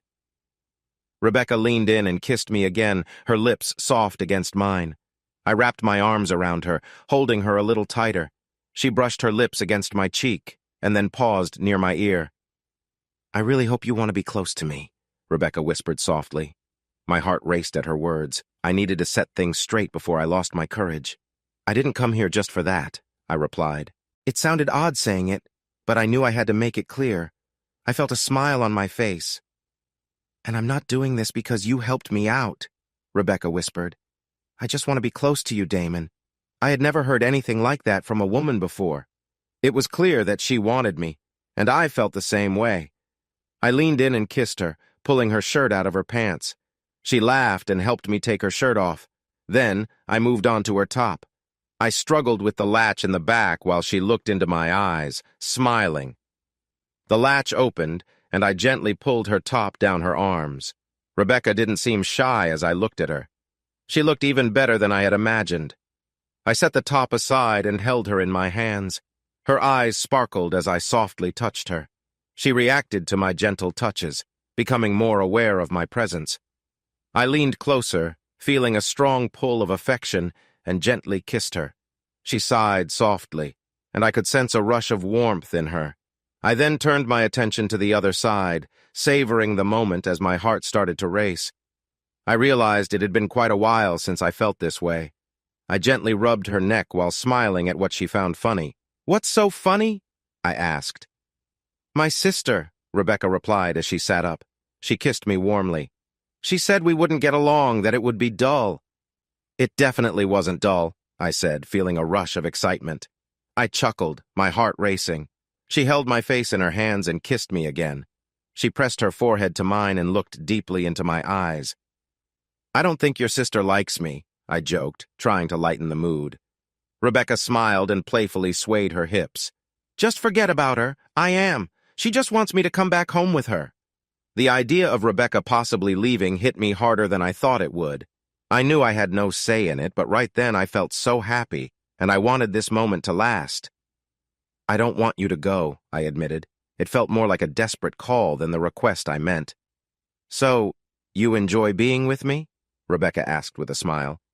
"I believe you used me," I chuckled. My thoughts wandered to the feelings I wanted to share if she chose to stick around. I could feel her closeness as she remained comfortably beside me on the couch. "One day at a time," Rebecca said, then kissed me again. Her kiss was bold, now aware of what I wanted. I gently turned her to the left and laid her on the couch, shifting so I was on top. We had made quite a mess together. It was clear the couch would need some cleaning later. I slowly pulled back for a moment, then gently moved closer to Rebecca again, feeling the warmth between us. She wrapped her legs around me, pulling me in even more. Our mouths moved together while our bodies swayed like gentle waves. Every movement she made seemed to understand what I wanted, and we moved in sync. As the moment settled, the excitement from before changed into a deeper feeling. I felt closer to her now that our earlier desire had passed. It was a wonderful feeling of comfort and connection. We remained together for a long time, both in body and in thought. Rebecca encouraged me with her touch, and I followed her lead. I felt myself getting close again, and she noticed it. Her hands grabbed me gently, pulling me in closer. I found my release once more, feeling a strong connection between us. She was shaking a little, but it was softer than before. She smiled at me when I felt better, her legs resting comfortably on the couch. "You enjoy being close to me," Rebecca said, her eyes full of light. "Yes," I confessed, "a lot." Rebecca pulled me into a warm hug, as if she wanted to keep me close forever. I felt calm in her arms and let go of my worries. I chose to forget the waiting and rules I had set for myself. I realized I liked her more than I expected. I really didn't want her to go. I had been close to a woman with the lights on. Twice. I had done that only once with Linda. With Rebecca, it felt easy. Rebecca was comfortable with herself. Her body was just part of life. She had no worries about being open with me. I stood up slowly, moving away gently. "Come," I said softly. "I want to clean you up." I held out my hand, and she took it in hers. I looked past the clear need for a new couch as she stood there. It was a small cost to fix.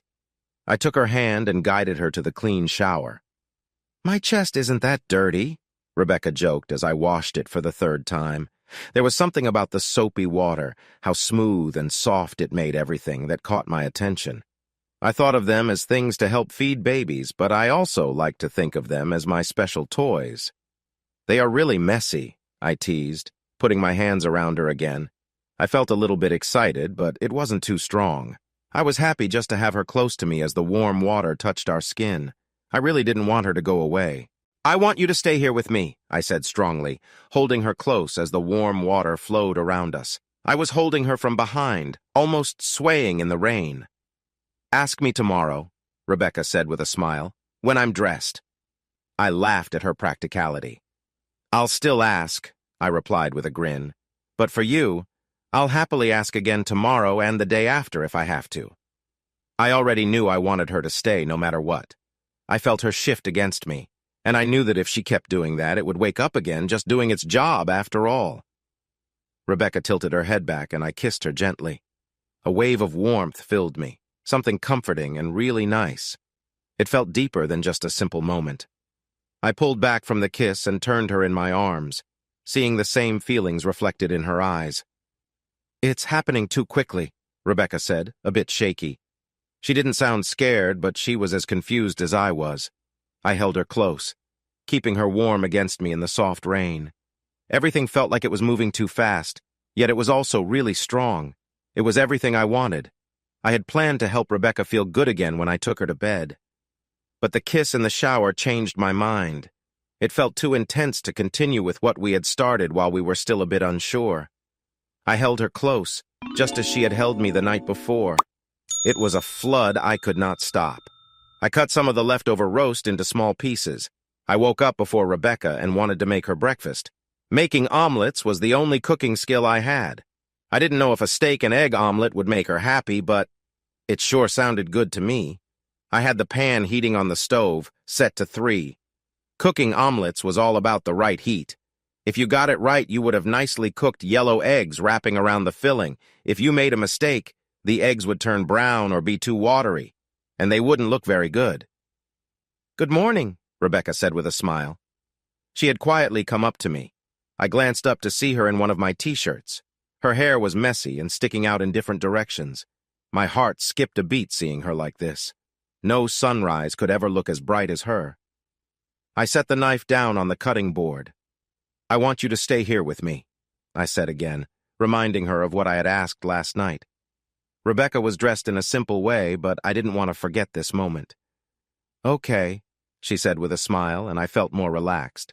"Good morning," I said, gesturing to a stool. "Do you want some coffee?" "Yes, please," Rebecca replied as she took a seat. "I'm making steak and cheese omelets," I said while I reached for the coffee pot. "That sounds great," she smiled. "I really care about you," I said without thinking as I poured her a cup of coffee. The quiet scared me for a moment, and I turned to see her just a short distance away. Her smile spoke to me. No words were needed. Everything felt clear. After lunch, Rebecca and her sister had a tense phone call. I decided to leave Rebecca to her argument with Kathy because I didn't want to get in the middle of their sisterly fight. I already knew who would win. Instead, I went back to fixing the wall. I spread a layer of mud over the tape on the drywall. I felt proud of what I had done. I walked into the garage and tried to do the same thing on the other side of the wall. I had to move some insulation to keep things warm. Other than that, it turned out just as good as the inside. "Looks great," Rebecca said as I finished smoothing the walls in the garage. She was still wearing the t-shirt she put on this morning. Is Kathy still mad? I asked, already guessing the answer. I was surprised at how firm her sister had been about this. It felt strange for a sister to go that far. She'll be fine. She tried to use the mother card, but it didn't work, so now she's upset. The mother card? You know, the old line about how sad my mom would be if she were here now. That kind of talk. Rebecca said this casually. Was your mom like that? I'm not sure, Rebecca said quietly. She passed away when I was born. I could hear a bit of sadness in her voice. Kathy was trying her best to be like a mother to Rebecca, but she wasn't doing a great job. Still, I suddenly felt sorry for her. Kathy took care of you? I asked, setting my tools down and stepping closer. I realized I didn't know much about Rebecca's life. Yes, Rebecca said, wrapping her arms around me gently. Kathy was in her 20s when my mom passed away. I think I was a surprise, she laughed softly, and I kind of still am. There was a hint of sadness in her voice because she never got to know her mom. I often thought about how things might have been different if she hadn't passed away. Then you wouldn't have bumped into me, I replied, smiling. Rebecca's hands playfully touched my back, and she gave it a gentle squeeze. I do like your back, Rebecca joked. She was feeling playful. I felt a strong wish to see her laugh. I quickly closed the container of drywall mud and took Rebecca's hand. She followed me happily, her smile showing she felt the same way I did. She lay back down next to me, her hand resting gently by my side. I have worries, Rebecca said. There was truth in her eyes. I'm afraid I might hurt you one day. I don't know how I could bear it if you hated me. It made me sad that she still thought she was unlucky. I wished I could take that feeling away from her. I could never hate you, I replied gently. For a moment I thought of Linda and if I felt anything like this when we first met. I didn't want it to be untrue. It won't be on purpose, Rebecca said softly. I want you to know I would never hurt you on purpose. I wanted her to stop talking. She seemed to give up before the fight even began. I leaned in and kissed her, trying to fill her mind with warmth.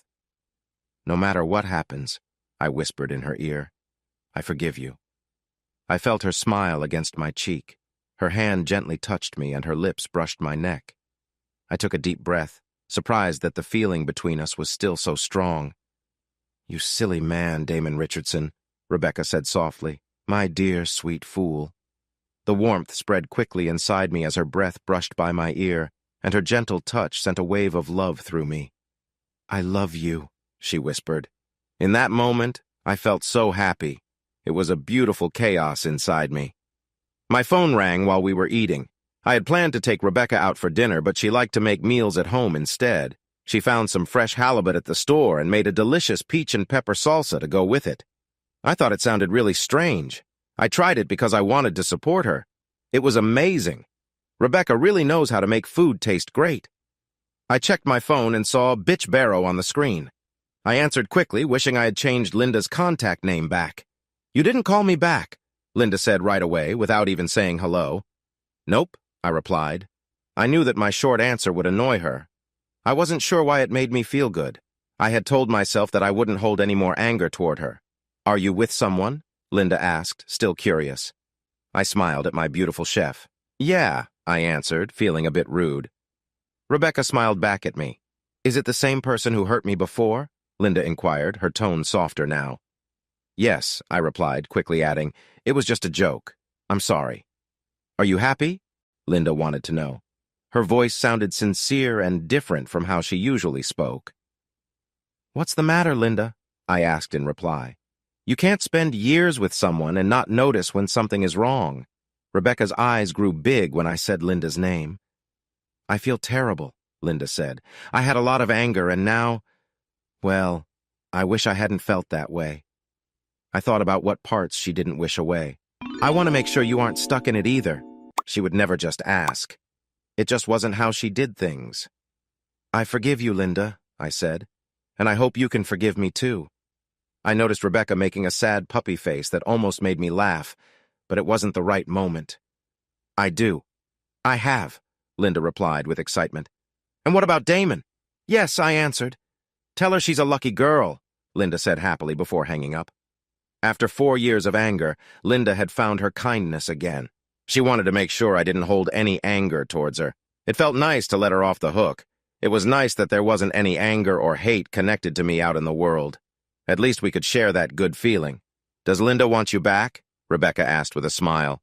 "That chance is long gone. That was over 4 years ago. She just wanted to check that I didn't hate her." "I think she felt bad about things," I replied. "You don't have feelings for her anymore?" Rebecca asked, watching me closely. I looked through my recent calls on my phone and showed her the list. She put her hand over her mouth and giggled. "I guess Bitch Barrow came in handy sometimes." "Don't be jealous. I'm changing it back to Linda just to make things nicer," Rebecca said with a laugh and a nod. I began to fix it. I never liked that little digital keyboard. It turned easy tasks, like changing a name, into a hassle. "If you can manage being around my sister," Rebecca said, "I won't hold Linda against you." "Maybe we should try to get along with Kathy, too," I suggested. I finished changing my name and set my phone down. "She'll need a bit more time," Rebecca insisted. "She believes Tammy thinks you're not good for me." "Did Tammy call you?" "While you were in the bathroom," Rebecca answered. "They both think I'm just a plaything." I smiled and bit my lip. I almost said they were right, but I worried Rebecca might misunderstand me. Male humor didn't always work well with women. "She mentioned she's close to your mom," I said to Rebecca, trying to learn more about her life. I didn't want to ask too many questions directly. Rebecca didn't seem completely at ease with her past. I really didn't want my curiosity to spoil our time together. "Yeah, that's what I heard," Rebecca replied. "She always shows up when Kathy and I could use some help." "Kathy won't say it, but I believe Tammy helped us with money for a long time." "What about your dad?" I asked, and then felt bad for being so bold. My curiosity got ahead of my kindness. Luckily, Rebecca didn't look upset. "I don't think my mom knew. I believe she had her own ways." Rebecca didn't seem ashamed of it. "I had some pictures before the fire. Besides that, I don't know much about my past. No grandparents, aunts, or uncles, just Kathy. Let's give her some time and then ask her to join us for dinner. It'll be a safe place," I planned. Rebecca smiled and reached her hand across the counter. I took her hand. "I'm really happy I bumped into you," Rebecca said with a laugh. The 4-day weekend flew by. We managed to smooth and paint the patched wall. It was hard to see that there had ever been a hole there. Rebecca also removed the stains from the couch cushions. She also changed around the whole kitchen. I realized that I had made a mistake when I picked the silverware drawer. To me, it didn't really matter, but it made her happy to move it. That made me happy too. Work felt different that morning. I think it matched my new way of looking at things. I knew what was waiting for me when I got home. I was in a meeting that I had said I would go to, and Susan was there like she said she would be. We were looking over a website that our team had built. The people using it were not happy with how slow it was, so everyone from hardware, networking, and programming came together to talk about it. We were halfway through Bob's hardware update when our receptionist, Mary, walked in with a bunch of roses in a heart-shaped vase. I thought it was someone's birthday or anniversary. Mary walked past the women and came right to me. "What's this?" I asked. "They're for you," Mary said with a big smile. It was a funny smile. I looked at the flowers, then back at Mary's bright red face. "You brought them in here? Why not just leave them on my desk?" Mary shook her head, her smile getting bigger. She pointed to the note card sticking out from the flowers. I took it off its plastic clip. To, "My special friend." From, "Your special friend, I love you." "Broken garage door, really?" Mary laughed. Susan, who had been reading over my shoulder, tried to hold back her laughter but couldn't. I quickly stuffed the note in my pocket. I felt my face get warm. "Who is she?" Susan asked. I didn't answer. I need to put these in water," I said, standing up. "Can we take a 5-minute break?" "You have to tell us who she is." Susan laughed as I quickly left the room. Mary came after me to my desk. "Do you like her?" Mary asked. I had never talked much with Mary before, just about the weather. Now she was acting like a close friend. I turned around, feeling more shy than I should. "Yes," I said with a sigh. "A lot." I gave in to what was clear. "She's marking her territory." Mary laughed. She gave me a card. "This is a florist that delivers on the same day. Send her 24 flowers." I was sure I looked puzzled. "She's making it clear that she wants to be recognized. There are rules, you know. Send back twice as much. Mary turned and nearly bumped into Susan. A gift? Susan asked softly with a smile I didn't earn. Mary shared a quiet laugh with Susan. That's quite a strong no trespassing sign, Susan said as she leaned over to smell one of the roses. What's she like? Both of them were looking at me closely. Suddenly it felt like everyone was curious about my personal life. The toy is just a private joke, I replied softly. Chatting over the cubicles wasn't exactly a private moment. So you haven't been with her? Mary asked. I could feel my face getting hot as I thought about Rebecca. They both burst into laughter again. Flowers. She needed to send me flowers. It's not what you think, I said, a bit louder than I meant to. I love her. My words came out before I thought. Neither Mary nor Susan looked surprised. They just kept smiling. She's a lucky girl, Susan said. 24, Mary added. They both walked away laughing.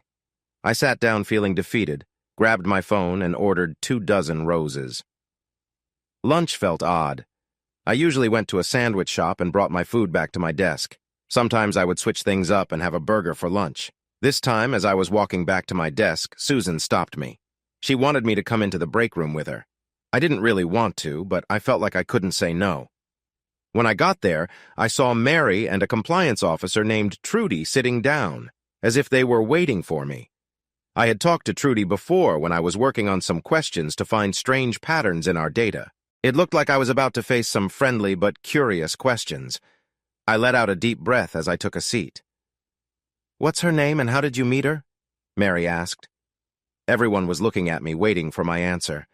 I carefully opened my sandwich, hoping to buy some time. Finally, I decided to share. The story felt silly as I spoke it out loud. They all listened closely as I explained what happened. They asked me to clear up a few points, and then I continued with my tale. I stopped at the part where the flowers arrived. She crashed into your car, tried to get money from you, ruined your favorite jeans, you helped her out of jail, and she broke your phone and your garage door. Her family can't stand you, and you care about her? Susan asked in disbelief as she summed it all up. Yes, I replied, smiling at how silly it all seemed. Totally. It's sweet, Trudy said. It's crazy, Mary disagreed. You've only known her for 5 days. She has no home and no job. I nodded. The truth was clear. Are you sure you're not moving on too quickly after your divorce? Susan asked. I glanced at all three of them. Trudy was smiling while the others seemed worried. I liked the way Trudy smiled. My marriage ended over 4 years ago, I replied, focusing on Trudy. I'm not sure why I felt a bond with Rebecca, but I really do. I couldn't stop now even if I tried. Look, it's lovely, Trudy said, glancing at Mary and Susan. She's made some changes in the kitchen. Yep, she's in it for the long run, Mary replied. I was starting to feel a bit confused. Susan noticed. It's her kitchen now, Susan said with a grin. The flowers, the kitchen, it all shows how she feels. I clearly didn't understand what they were talking about. If you notice your sock drawer is changed, you better think about proposing, Susan joked. It didn't bother me. I thought it was fine for Rebecca to show that she cared. I felt like I had already made my feelings clear. A smile came to my face at that idea. Look, Trudy said, giving me a nod. You haven't scared him away. In fact, they made me feel even more confident. I took a bite of my lonely chicken salad sandwich. All 3 women were watching me closely as I chewed. I swallowed hard, not fully finished with my bite. When everyone is looking at you, it makes eating harder. Why do you care so much? I asked. I never felt like I deserved anything more than a simple greeting before the flowers came. The women exchanged glances and smiled at each other. Looks like she's having more fun than we are, Mary joked. My face turned red and I took another bite of my sandwich, trying to look somewhere else. They seemed to enjoy teasing me. Do we really have to talk about that? I asked, feeling uncomfortable. All 3 of them smiled and nodded. I figured I was the highlight of the day at the insurance office. I love my flowers, Rebecca said as she wrapped me in a warm hug when I walked in. I noticed a nice smell coming from her kitchen. I reminded myself to check my sock drawer later. Then she gave me a kiss that felt like I had been away for a long time. My flowers were great too, I replied, happy to hold Rebecca close. I liked the thought of coming home to her. Here, this is for you, Rebecca said, giving me a check. It was from Tammy for $3,000. What is this for? I asked as I looked at the check again. For my bail, Rebecca replied with a smile. Tammy came by for lunch and insisted on giving me this. You weren't here to say no, so I took it. But I'll get the money back when you go to court, I said.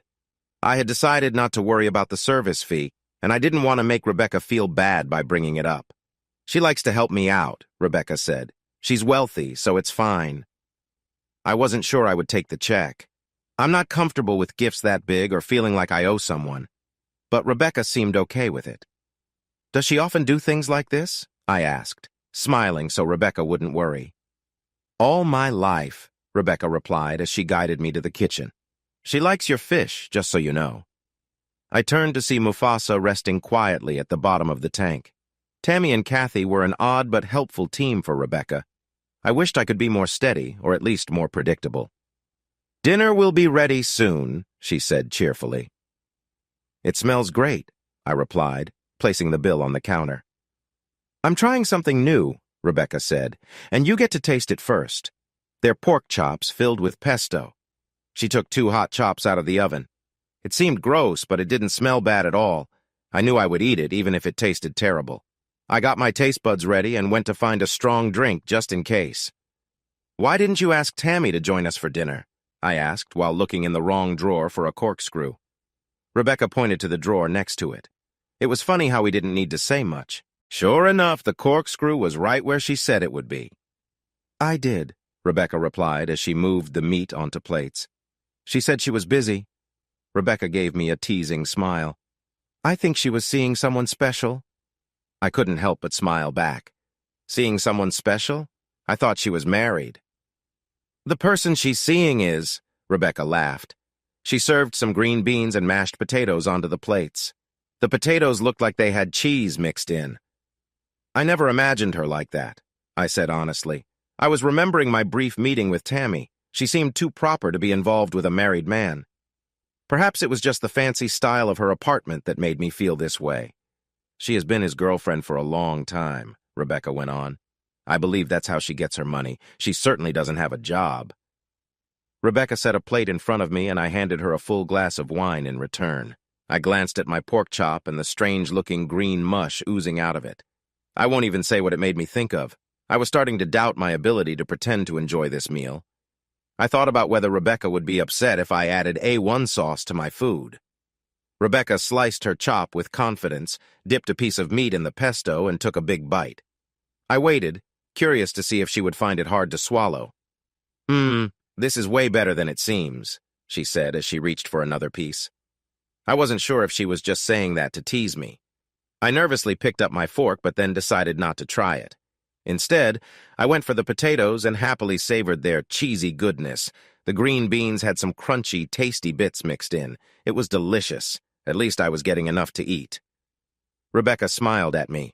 You're scared of it, she said kindly. I understood what she was saying. What? I pretended not to know. I didn't like feeling scared at that moment. Rebecca just tilted her head and smiled more. Finally, I gave in. It's just how it looks, I said gently. I'm getting there. She stood up and came closer to me, still smiling, but there was a playful look in her eyes. I'll get to it, I said, trying to explain myself. I really didn't enjoy her feeding me like I was a little kid. She took some of the pesto with her finger and tasted it. I had to admit it looked tasty. Then she kissed me softly. In that moment, I really started to like pesto. The pork was just right for the pesto to stand out. It was too bad that Rebecca only cooked 2, but she let me have half of hers. I asked her to make it again. I'm going to turn into a big guinea pig at this rate, I joked as we started cleaning the dishes. I'm planning your exercise routine, Rebecca said, looking very serious. I glanced at her while I passed her a plate to dry. There was no hint of a smile on her face. I'm not really into working out, I replied. I thought it was time to share what I was feeling. I would go for walks or bike rides, but I didn't want to follow a strict plan. I only had one life to live, and I didn't want to spend it exercising in a gym. What a pity, Rebecca said with a grin. I was liking our workout sessions. She had that smile on her face. It was a few hours later when we got back to finish the dishes. I had worked my heart a bit harder. The next day, Carl joined me for lunch. We met at a casual restaurant close to his office. I usually didn't drink when I was at work, but with Carl, I made an exception. I always found it funny to see him in a suit. It didn't really fit his laid-back style, and that made it even more amusing. When I reached the grill, I saw he was already on his second beer. "Damon!" Carl shouted as I got closer. "I'm happy you chose to wear pants today." Man, he really didn't know how to keep his voice down. Half the restaurant was glancing at me, smiling. "Carl," I said softly, "I forgot to say thank you for driving me home that night. I'll ask someone else next time." Carl chuckled, and I felt a little less embarrassed. We ordered sandwiches and a couple of drinks. "So she's staying with you?" "Yep, we got along well." "You mean she likes you?" Carl said, shaking his head and smiling. "So much for being a single guy. You made it, what, 24 hours? "It felt like a really long day," I replied. Our beers came, and Carl raised his glass. He made a toast to my silly choices and then to a girl named Rebecca. That's what I liked about Carl. He laughed at my mistakes but never looked down on me. He was just there to support me. "Her family is a bit odd," I said as we settled in. "She has a sister who doesn't seem to like me much and a very wealthy friend who acts like she cares too much." I handed Carl the bill. "That's from her friend to help pay the bail money." "Are you going to take it?" "I would. I've always wanted a wealthy friend." "Rebecca says I would hurt Tammy's feelings if I don't. I guess I'll stop at the bank when I head back to work. But I'm not too comfortable with it." $3,000 is a lot of money. Don't hurt her feelings. You should introduce us." "That might be rude," I said with a laugh. Carl chuckled and then gulped down half of his beer. "Do you really love her?" Carl asked, putting his mug on the table. "Yes, but I can't explain why. Everything tells me to leave, but I feel stuck here on purpose." "Being close to someone can make you feel that way," Carl said as I took a sip. I nearly sprayed beer through my nose, trying to hold back my laughter. I knew he waited until I had a sip of beer before he said anything. "Good cooking and love," I added, after I wiped the beer from my chin. "A great cook with a wealthy friend," Carl said with a grin. "I think you've struck gold." "It's not just about love," I replied. "I want her close. I don't want her anywhere but here with me." "Go for it," Carl encouraged. "You deserve to be happy, and I want more friends who are happy." I really wished I didn't have to return to work that afternoon. If I could, I would relax with Carl over some beers. "I owe you, you know. Without you, I wouldn't have made it through the divorce," I said. "Any time, my friend," Carl replied, waving to the waitress for another round. "I got a job," Rebecca said happily as I came in.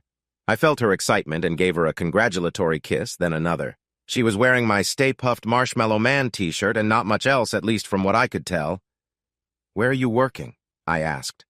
"At a restaurant," Rebecca replied. "It's on the bus route and not too far from here." She held up my Ghostbusters boxers. "Put these on! I have something fun planned for tonight." Her smile was full of excitement. "Just wear the boxers," she added as I walked to the bedroom. I liked the way things were going. Rebecca had the crock pot set up on the coffee table. Next to the TV was a plate with a piece of sharp cheese and some crackers. There were 2 cans of beer and a few empty plates nearby. "I found your Ghostbusters DVDs, so I thought we could have a little picnic in front of the TV," she said with a big smile. "I liked the way this night was going." "I thought you said the movie wasn't that great," I asked. "It's all about who you watch it with," Rebecca replied. She took off the lid of the crock pot, and I saw the strangest little treats inside. They looked like tiny pigs in blankets warming up. Rebecca picked one up with her fingers and held it to my mouth. The little sausage was covered in a much darker crust than I was used to. They looked a bit overdone. Rebecca smiled and gently pushed it closer until my lips opened and I took a bite. It was so good. The sausages were wrapped in pretzel bread. Suddenly, the crock pot looked too small for all the delicious snacks inside. "These are really good," I said with my mouth full of pretzel and hot dog. I loved how it made Rebecca smile. I needed to learn to trust her cooking. She broke all the rules I had for food, but she always made it taste amazing. "Let's have finger food tonight," Rebecca said as she turned on the TV. Somehow, she had figured out all the different remote controls and got the music and movie player going. "That sounds great," I said, smiling as I settled down on the couch. I had to push some folded towels aside. I gave Rebecca a confused look. "I don't want to mess up the couch," Rebecca said with a playful tone. I suspected there was nothing under her t-shirt. "That's just right," I said with a smile. We cuddled on the couch and watched the movie, sharing snacks, laughing, and sometimes losing track of the show. Rebecca enjoyed teasing me by being silly and playful. I enjoyed the playful moments we shared. We were watching a scene where the character with the pencil-thin neck was turning off the safety grid. Rebecca, on the other hand, seemed indifferent. She smiled at how focused I was on the screen, then rested her head in my lap. I felt a rush of warmth and excitement that made me forget about the troubles happening in New York City. I was still smiling from our movie night together. It had been a few days since then, but the happy feelings kept me going at work. I felt it was important to come up with something special. During work, I spent some time browsing online and found a fancy cooking fair in Indianapolis happening this weekend. Rebecca was not starting her new job until Monday, so I booked a hotel room and bought some tickets. I was nervous about my surprise when I drove into the garage. For the first time since Rebecca moved in, the air felt empty. There was no smell of food. She wasn't there to greet me at the door. The house was quiet, except for the soft blue light from the fish tank. I called out, but no one answered. She hadn't said she would be gone, though we weren't married. Still, something felt off. I turned on the light and walked to the bedroom, thinking I might find her sleeping. Suddenly, I heard a noise from the side. Before I knew it, a sharp pain hit the left side of my face, and everything went dark. My knees felt weak, and I almost fell to the ground. A big figure stepped into the room from the hallway, and my stomach twisted tightly. I fell to my hands and knees before I knew what was happening. I could taste blood as I struggled to get air. A foot hit my stomach, flipping me over and making me feel sick. 3 men stood in front of me. I didn't know any of them. One person was smiling, another one had just spat on me, and the third had a knife pressed against Rebecca's throat. "I have money," I said through gritted teeth, trying not to cough up blood. "Just don't hurt her." The smiling guy stepped on my wrist, pushing down hard. Luckily, the carpet was keeping my bones from breaking. "Listen, buddy," the man who had spat on me said, "Mr. Gordini doesn't like you being with his girl." Then he kicked me in the side. I felt my ribs hurt, and all I could do was grunt in pain. "Maybe we should hang out with your friends," the man said. I heard Rebecca shout with excitement in the distance. I felt a wave of anger. I stopped trying to free my wrist and pushed against his leg instead. To my surprise, I managed to get my hand free without hurting it. I stood up a little and knocked into the man's knee, making him fall down. I kicked him in the stomach, and some blood fell on his clothes. I started to get up. It was my home, and they were threatening everything I cared about. Then, a knee hit my chin and sent my head back. Then a punch hit me hard, and I lost my balance. I fell back to the floor, my head spinning like it was stuck in thick mud. I wanted to get up, but my left eye was puffy, and I could feel blood dripping from my mouth. 2 people lifted me to my feet. I wanted to fight back, but my body felt weak. I could hear Rebecca's voice crying out far away. Suddenly, I started moving faster, my right eye seeing nothing but a blue fish tank. My head tilted to the side, and water spilled out from the top. I fell down, feeling a warm wetness drip into my ear. "Why didn't it break?" one of the men said, sounding frustrated.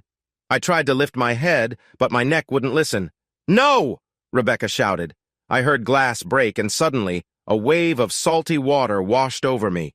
I looked up and saw the man with a kitchen stool in his hands, smiling. He was laughing. "Stay away from Miss Simpson, or you and your family will be in big trouble," the man with a smile warned. He threw a stool over the counter, and I heard it crash in the kitchen. The name Miss Simpson sounded familiar, but my mind was too cloudy to remember why. I wanted to ask, "Who is Miss Simpson?" But all that came out was blood. I started to choke, so I rolled onto my side to clear my throat. Out of the corner of my eye, I saw Rebecca being held by another man. I reached out for her, but I was too weak. My arm fell down beside a flopping Mufasa. A sharp pain shot through my arm. What a way to go, I thought. Killed by my own fish. A burning sensation filled my arm. Everything went dark. I could hear my name in the distance, but it felt blurry. When I tried to open my eyes, they wouldn't budge. My hands wouldn't move when I tried to wipe my eyes. I focused hard, trying to wake up my mind. She feels guilty. They say he will get better. She's going away. These were just pieces of what I heard. I almost knew the voices. It was like trying to tune a radio that wouldn't quite catch the right channel. My thoughts wandered. It's for the best. I'll take care of him. I couldn't tell how time was passing as I sank back into the darkness, too tired to resist. "Good morning, Mr. Richardson." The voice sounded happy. I heard the sound of curtain rings moving on the rail and my eyelids opened wide. I blinked slowly as the light made my eyes hurt. "The doctor will be here soon. She hopes you will be awake," said a voice that got closer. I saw a figure in olive green, straight and neat, not what I imagined for a kind voice. I coughed as I tried to talk. My throat cleared away what felt like days of being blocked. My mouth was dry, but my eyes were starting to adjust. I looked up to see a friendly smile. Her blonde hair was neatly tied back. Her eyes seemed sharp and didn't show any of my confusion. "Good morning," I managed to say, but my voice was rough. I coughed again. "I'm Julie. I work the morning shift," she said clearly, as if she thought I might be a bit slow. "Do you know where you are?" I glanced around the room. It was a hospital room. There were a few blinking machines, and the sheets were plain white against the beige walls. A big window with the curtains open was letting in way too much sunlight. My head started to hurt really badly. "Hospital," I said, trying to sound clear. I waved my hand toward the curtains. "Can we close those curtains?" The light felt like it was digging into my head. "If you promise to stay awake," Julie replied, moving to close the curtains before I could answer. "How long have I been here?" I asked. 4 days, Julie said with a smile. "This will be your 4th day." "What about Rebecca?" I asked, looking around the room. The room was quiet. The last thing I remembered was a knife at my throat. I tried to sit up, but my chest hurt and my head felt dizzy. "Is Rebecca okay?" I asked. "I don't know who that is," Julie replied. "You came in by yourself." She gently pushed me back down onto the pillow. "You need to stay here, but we do have a phone." I felt a wave of guilt wash over me. I couldn't stop thinking about Rebecca and what those men might be doing to her. Scary images raced through my mind. I really didn't like those thoughts. "Call the police, please," I begged. I tried to get up again, but Julie was too strong, and a sharp pain in my chest made it hard to move. "The police will be back this morning," Julie replied, pushing down on my shoulders even harder. 4 days. Oh no, she could be dead. I felt useless. I just let them take her. I lifted my hands, but the pain in my chest felt like a knife. I brushed Julie's arms off my shoulders and sat up with a groan. "Please, Mr. Richardson." Julie seemed nervous and took a step back. "You need to stay still." My feet got tangled in the sheets as I tried to swing them off the bed. It hurt more as I leaned down to move the sheet. Everything ached as I shifted my legs to the side. Julie stretched out her arms, trying to stop me. I stood up, and everything started to spin in big circles. I felt sick to my stomach, and I struggled to stay upright. Julie quickly caught me and guided me back down onto the bed. "Take it easy. You need to go slow," Julie said. I had to follow her advice. My mind and body felt like they were not working together. "I need to call the police right away," I insisted as Julie helped me lie down. The pillow was soft under my head, and the dizzying room started to calm down. I felt so weak, always weak. I couldn't help it. Tears filled my eyes, and it felt like my heart was breaking as I cried. They should have just ended it all. "I'll call them," Julie said with a heavy breath as I finally lay down on the bed. "I couldn't stop what happened," I whispered, feeling defeated. "Just breathe. Let the medicine wear off," she said. She took a cloth from beside the bed and started to clean my face. "Things will make more sense soon." I felt too weak to even sit up. "I need my phone," I said, glancing at the white nightstand, hoping to see it there. Julie opened the drawer and found my phone. She handed it to me. It was obviously not working anymore. "I need to charge my phone," I said, starting to think clearly. A woman came in, dressed in the same olive green outfit as the nurse, but she had a white coat on top. "You're awake," the woman said, looking pleased. "I'm happy to see that." "I'm awake but a bit worried, doctor. He tried to get out of bed," another voice added. "And how did that go for you?" the doctor asked. I didn't like the way she joked about it. She wore glasses with brass frames and looked at me over them, waiting for me to speak. I really need a charger, I said, waving my phone. I had never memorized any phone numbers, including Rebecca's. I needed my list of contacts. Julie, can you find a charger that works for his phone? The doctor asked. She turned back to me as Julie took my phone and stepped outside. There, that's the first problem fixed, the doctor added. Thank you, I called out towards the door, suddenly remembering to be polite. I don't think Julie could hear it. You might feel a bit confused for a day or two, the doctor said while looking at her tablet. I've removed your pain medicine. If the pain gets too strong, just let me know and we can talk about giving it back to you. The pain kept me up at night. I had to stay awake. The doctor smiled and looked up from her tablet. Sorry, I'm Dr. Betty White, she said. Hi, I'm Damon Richardson, I replied. You're my first case of lionfish poisoning, Dr. White added. Dr. White said, I needed to talk to a coworker in Florida to check on your treatment. I realized this would cost money. I pushed those thoughts away. Rebecca Morrison was with me when I got hurt. What happened to her? There was a woman here when you first arrived, Dr. White replied as she walked to the top of the bed. I didn't catch her name, but the front desk should have it. She cried a lot, but she was okay otherwise. If she's not family, they wouldn't allow her to stay, I thought. It had to be Rebecca. No one else would be crying for me. I felt a bit relieved. Dr. White took a small flashlight from her pocket and asked me to look at a spot on the ceiling. She moved the light back and forth and